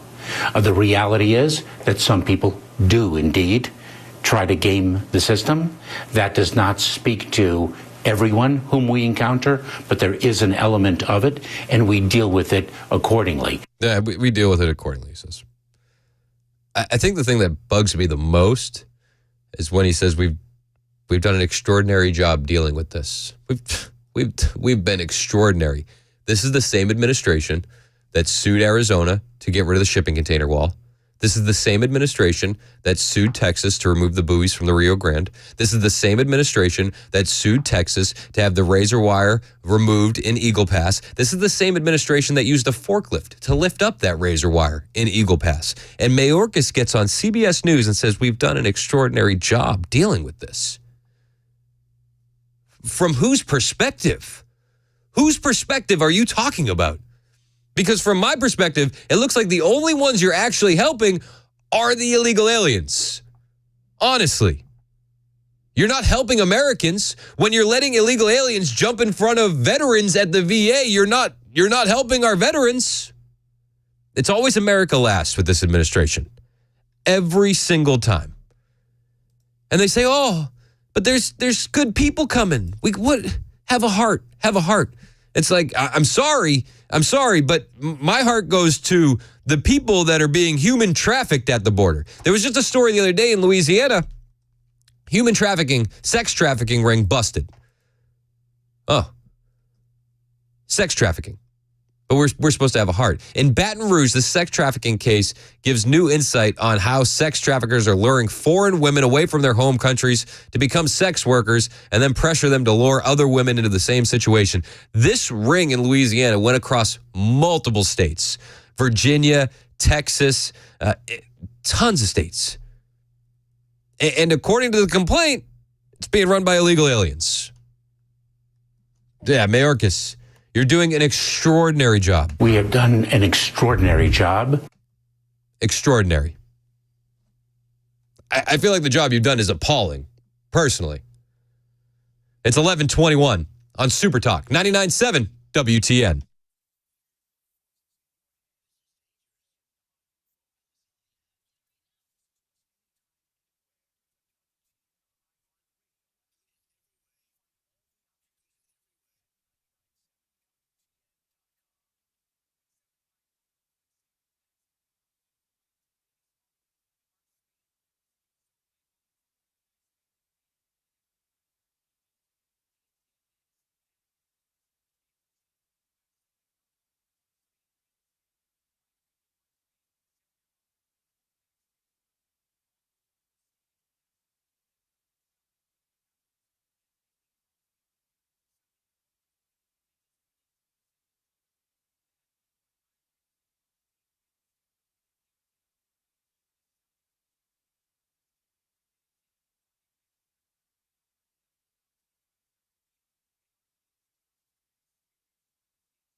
Well, about an hour ago, the Trump hush money case went to the jury. So how long will all of that take? Nashville continues to break tourism records. We'll have the numbers. Those stories coming up at 11:30 on Super Talk 99.7 WTN. Thank you, Jay. It's 11:24 on Super Talk 99.7 WTN. I'm looking at the members nutrition text line. People are talking about Alejandro Mayorkas and the job he's doing. We have done an extraordinary job. Sally says, well, he's doing an extraordinary job at the border. Ordinarily, the border is bad, but now it's a disaster. Bingo. And also said, hey, Chris, don't forget that a lot of schools, they're kicking out our own children to house those illegals. Yep, New York. That was in a Trump district, too. Hashtag trendsetter, baby. Too soon. Yeah, it didn't really fit. Too soon. I like the way you tried to go for it, though. It's a Hail Mary. And then 6276 says, What I said about the Biden administration suing Texas and Arizona, I said, the Biden administration sued Arizona to remove the shipping container wall. The Biden administration sued Texas to remove the buoys. They sued Texas to remove the razor wire in Eagle Pass. 6276, great take, said that needs to be reframed. Arizona and Texas is being sued for protecting their citizens. Yes. Good take. Brian in Spring Hill wants to talk about immigration. What's up, Brian? Hey, it's just so frustrating all the time, seeing and hearing all this all the time. It's just so obvious to me. We have laws on the books. Nobody ever complains that, I thought the problem is the government's not enforcing the law, right? Mm-hmm. They're not even just not enforcing it. To me, I think I'm no lawyer, but aren't there laws on the books, conspiracy to do this or conspiracy to do that or accessory to crimes? Dereliction of duty. Yeah. When you help, it's like driving somebody to the bank to rob it, whatever. It's literally criminal behavior. It's not just negligence or dereliction. It's actual criminal behavior that our president and everybody under him is committing, and we just don't have any agency in place to stop it. Yeah, I don't get it. They're quite literally aiding in human trafficking at the border. They're aiding in an invasion, and we can all see it as clear as day. I ask myself sometimes, would this have happened 40, 50 years ago or even less than that? I'm like, no, I don't think so. I think there were still enough people in our country, regardless of their political differences, who bought into the idea of the rule of law. Yep. And it's like, and if you don't like a law, okay, fine, then you work really hard, sometimes for many years, to change that law. But at least, it could be changed. And in the meantime, whatever laws are on the books are going to be enforced, whether everybody likes them or not. And now we've gotten to the point where it's a lawless nation, and it's like it doesn't matter what the rules on the laws on the books are. It just doesn't matter. You can work all day long if you want to change them. We're going to do whatever we want anyway. Yeah, 100%. And then they'll make crimes out of thin air to go after political opponents. It's a joke. Yeah. So it's like millions of people in our country. We're all just sitting around watching this. I think what I'm saying, everybody knows to be true.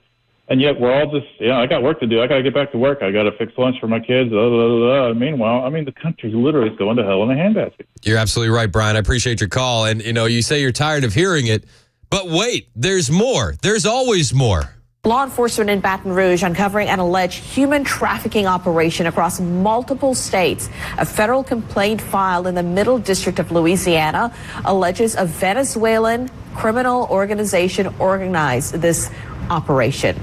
Documents say Baton Rouge deputies found 2 victims and a suspect located inside an apartment complex. They believe the suspect was a trafficker and a bookkeeper for the alleged gang. And in the breakdown of this story that happened in Louisiana, it says that the gang, Tren de Aragua, or TDA, they identified the victim. Her story begins in Venezuela. According to the complaint, the gang members recruit her into the scheme with the promise of a home to work in, immigration paperwork, an immigration attorney, and they're going to help her get into the United States, help her family get into the United States.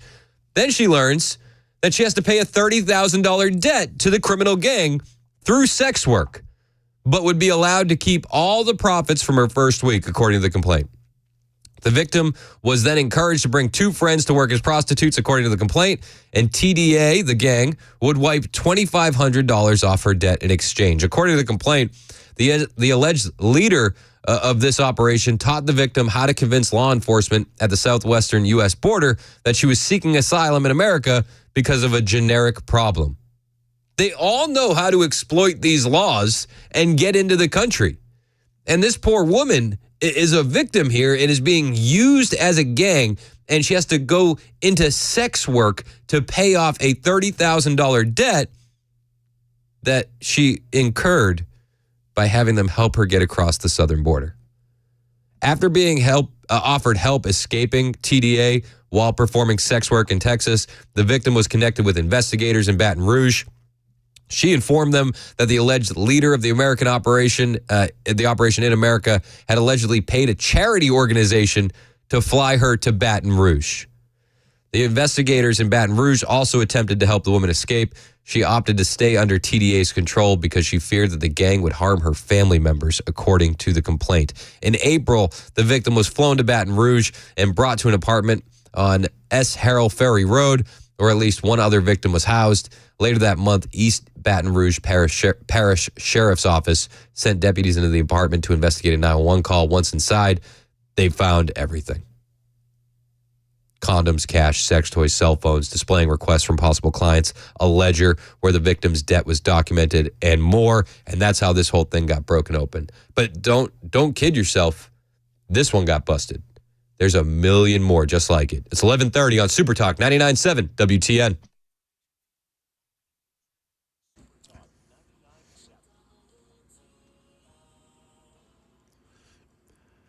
Good morning. It is 11:30, and I'm Jay Harper with your top stories. We've got sunshine, 77 degrees. The weather forecast coming up in a couple of minutes. Donald Trump's hush money case is now before the jury as they begin deliberating this historic case. He faces 34 counts related to a 2016 hush money payment to adult film star Stormy Daniels. Shortly after the case was handed off to the jury, Trump addressed reporters outside the courtroom, saying he's disgraced by what he says is a rigged trial. These charges are rigged. The whole thing is rigged. Mother Teresa could not beat those charges, but we'll see. We'll see how we do. Tourism and visitor spending in Nashville is breaking records and expected to remain quite strong. Music City saw a record 16.8 million visitors in 2023. That's a 4% increase over 2022. 16.2 million visitors visited in that year. That's according to the Nashville Convention and Visitors Corporation. Forecasts show 17.1 million visitors this year and 17.5 in 2025. Future years indicate steady growth to 18.1 million visitors in 2027. That is the year the new Nissan Stadium is scheduled to open. That is the latest news. Weather is next. I'm Jay Harper, WTN News. The guaranteed offer is the easiest way to sell your home. It's really simple. We bring you an all-cash offer.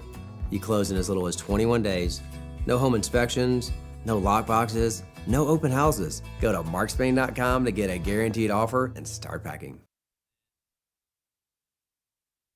Hey, what's up, guys? This is Matt Murphy for Members Nutrition. I want to tell you about the Members Nutrition difference, and I want to encourage you to go over to the Members Nutrition website. Number one, they believe at Members Nutrition that they can sell vitamins and supplements at a lower cost point, and they're doing it every single day at membersnutrition.com. Number two, they want to make these products right here in the United States of America, not from some overseas company, and they do that every single day. I encourage you to go to membersnutrition.com. You'll get 50% off your purchase price at checkout. You don't have to put in any codes. Just go to membersnutrition.com. Once again, membersnutrition.com.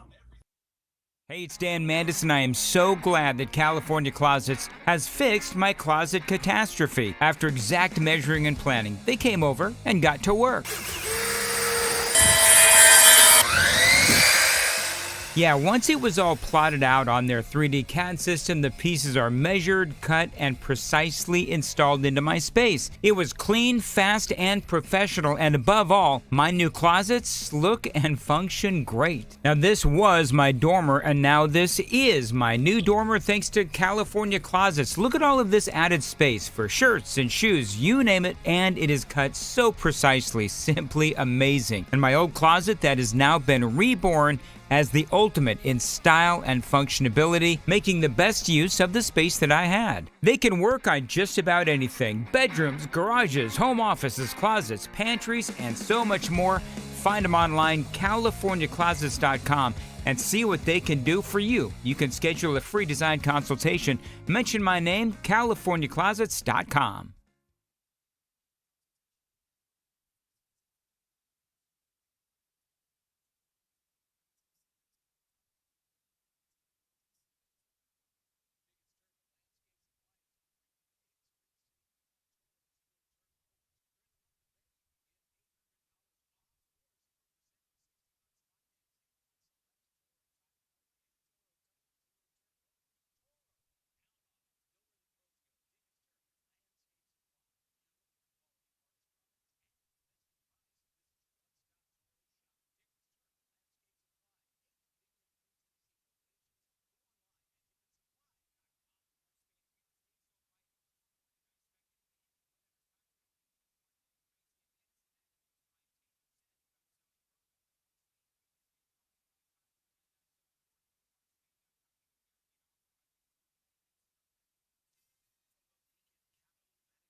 11:35 on Super Talk 99.7 WTN. During the commercial break, Matt Murphy popped in here in the studio. Murphy. I got a preview. Murphy show. I got a preview of what's coming up on his show. Okay, early tease. Yeah. What do we got? He's not impressed with this trial in New York. Not a fan, some would say. He's I don't want to put words in his mouth. He thinks it's politically motivated. Whoa, hot take. Yo. I said, easy, big fella. Don't come in. Save the spicy takes for your show. That's what I said. I don't know why you would think that. If he did. Weird. Murphy pointed this out, though. It's so funny. So on CNN right now, it has a count-up clock for how long the jury's been deliberating. Yes. They've been waiting to bring back the count-up clock since COVID. They needed an excuse. They got the count-up clock back. So we're at 1 hour, 7 minutes of jury deliberation. Oh, yeah. But Murphy made the point, if you're looking at CNN, there's like a ticker, right? So on the left side of the screen, you got the count-up clock. We're at 1 hour and 7 minutes. Soon to be 1 hour and 8. But we'll update you. Trust us. We will. And then right under that it says the jury. 7 men, and they have drawings of men. Yeah. Stick figures. Like the bathroom. Like the bathroom. Yeah, the outline. bathroom, yeah. And then it says 5 women. It has the stick figure bathroom drawing with the women in the dress. Murphy says to me, wow, CNN is acknowledging what men and women are. Yes, they are. Yes, they are. We were talking about immigration and the Biden administration. Steve in Nashville has been holding for a minute. He says he knows what's behind all of this. What's behind all this, Steve? Hey, Chris. This is actually a planned, thing that's going on with immigration by the global elites. People like George Soros, who we know has been funding these immigrants to come here. He's been doing it in Europe and in Australia, all around the world. And if you look what's going on in Europe, obviously, I believe the EU or the United Nations passed this resolution that required all countries to accept migrants. And if they didn't, they would be fined 20,000 euros per migrant. There are only 3 countries that said they weren't going to sign this resolution, one being Hungary, Poland, and Slovenia. And we saw what just happened to the Slovenian president. I'm not saying conspiracy theory, but here's the bottom line. The goal of the global elites is to destroy the Western world. What they want to do with mass migration is influx these countries, Europe, Australia, America, so that, one, it's going to end nationalism for those countries. When you have more migrants than the actual population, I think in Ireland right now, the population is majority of migrants to the native Irish people. You could fact check me on that. But anyway, so the goal here in America is to bring these migrants in. It's like threefold. One is to put a stress and a strain on our systems, our education, our hospitals, our social services. That's one thing, to collapse the system. The second thing is to create divide and chaos, to allow so-called terrorists in to create carnage and stuff to which the government can come in and shut it down. The third is to create, division. That's one thing that they want to do, is create division amongst us, our people, to choose sides. And then, but here's the sad thing. When Trump gets in office, which I hope he does, to be honest, but he is going to be duped by these deep state people that are in there, just like Fauci duped him, unfortunately, with the vaccine rollout. What they're going to do is they're going to tell Trump that we need a digital ID to ID everyone that's in this country.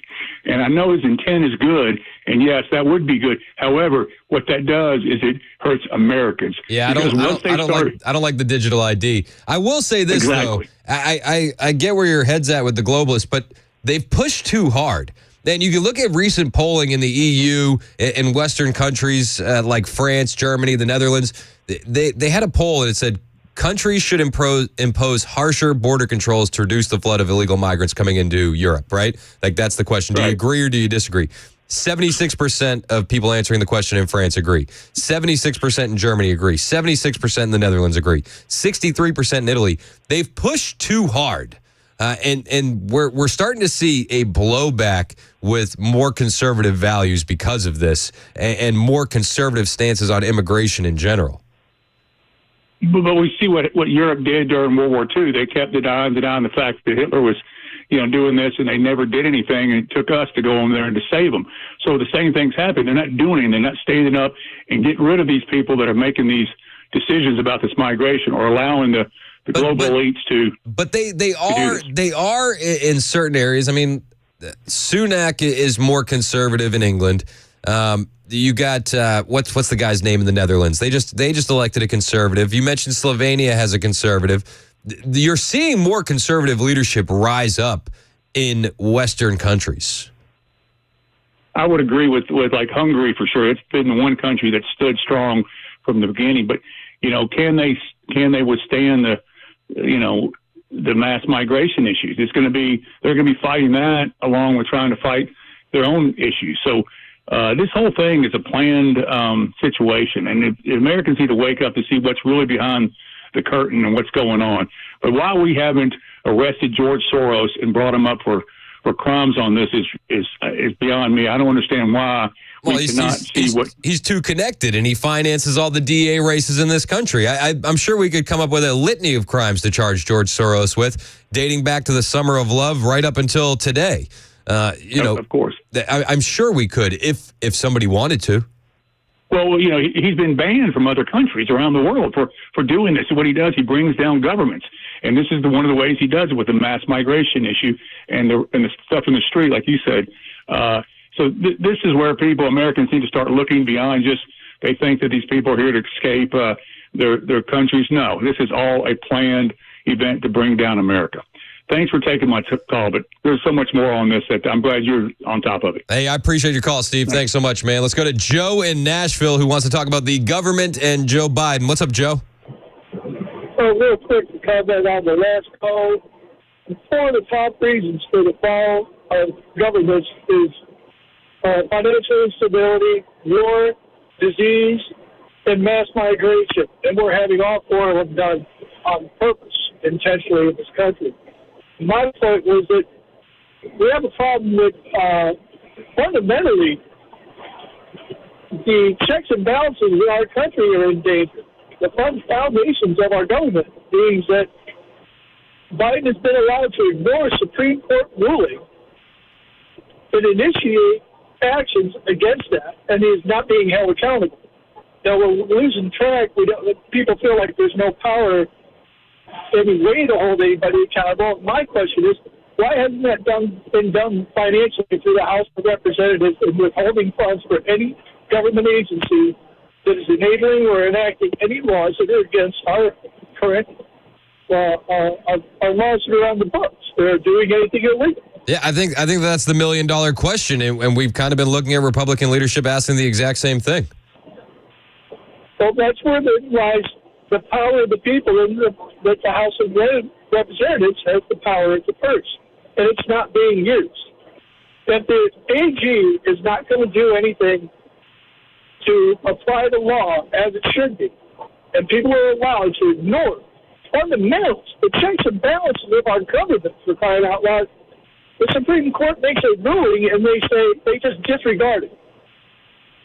Yep. The only way to hold them accountable after that, the AG isn't going to do it, is to withhold funds. Yeah. Don't allow them to enact these things because they won't be able to. There won't be anybody there to do it. I hear you, Joe, but it's like we can keep screaming. It's like somebody in government has to step up. And the only people I see that can and be effective is the House of Representatives in doing it financially. Nobody else will. I hear you, man. I think that's part of Marjorie Taylor Greene's beef with Mike Johnson. Well, more power to her, because that's the only way I can see to stop this. Yep, I hear you, Joe. I appreciate your call, man. It's 11:45 on Super Talk 99.7 WTN. 615-737-9986 is the number if you want to get in some last-minute calls, last-minute texts. Yeah, I mean, everything's a mess. Everything's a mess. So. What a ridiculous clown show. Did you hear Charlemagne on News Nation? I know you like Charlemagne. Charlemagne the God. What did he say? Yeah, I don't. I dropped the. Yeah, I know. I don't do that. No, it's fair. It's like I don't like it. But he coined a term. He was talking about, Biden losing support, and he coined a term called the exhausted majority. which I like. Why do you think he's falling short among black voters? I think that, it's not even just black voters. As you see, it's Latino voters, it's youth voters. I think my man Tim Ryan coined the perfect phrase when he said that, most people in America are part of the exhausted majority. Yeah, the exhausted majority. Sorry, his friend coined the term. The exhausted majority. I think the difference is, though, is that the conservatives in America, while we're exhausted at what's going on, we're also motivated to fix it. But you look at the left aren't motivated at all. They're exhausted, but there's no candidate for them to rally behind.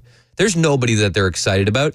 Even if you swapped out Joe Biden with Gavin Newsom or Michelle Obama or Hillary, like somebody, is the excitement going to go up? Maybe for Michelle Obama.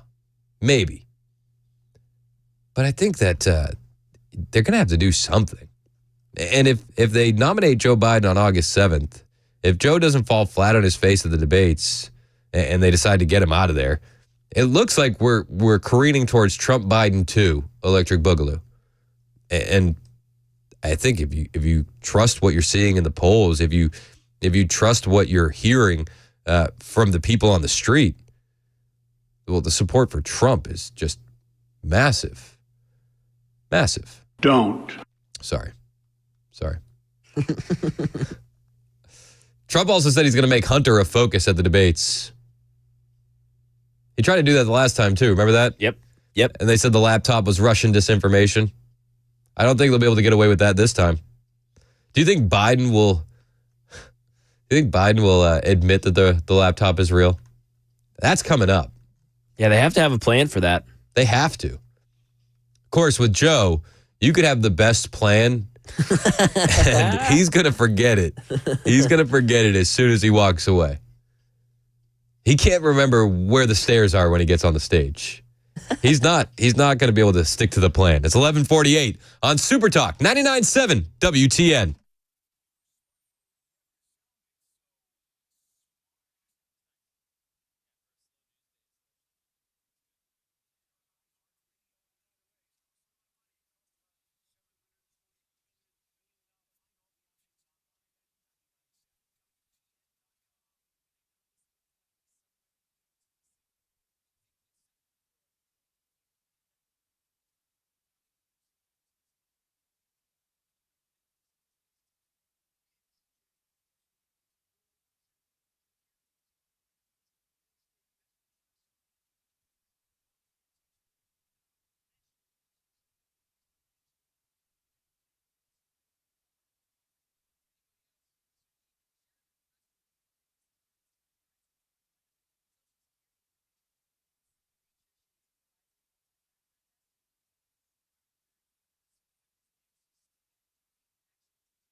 11:52 on Super Talk 99.7 WTN.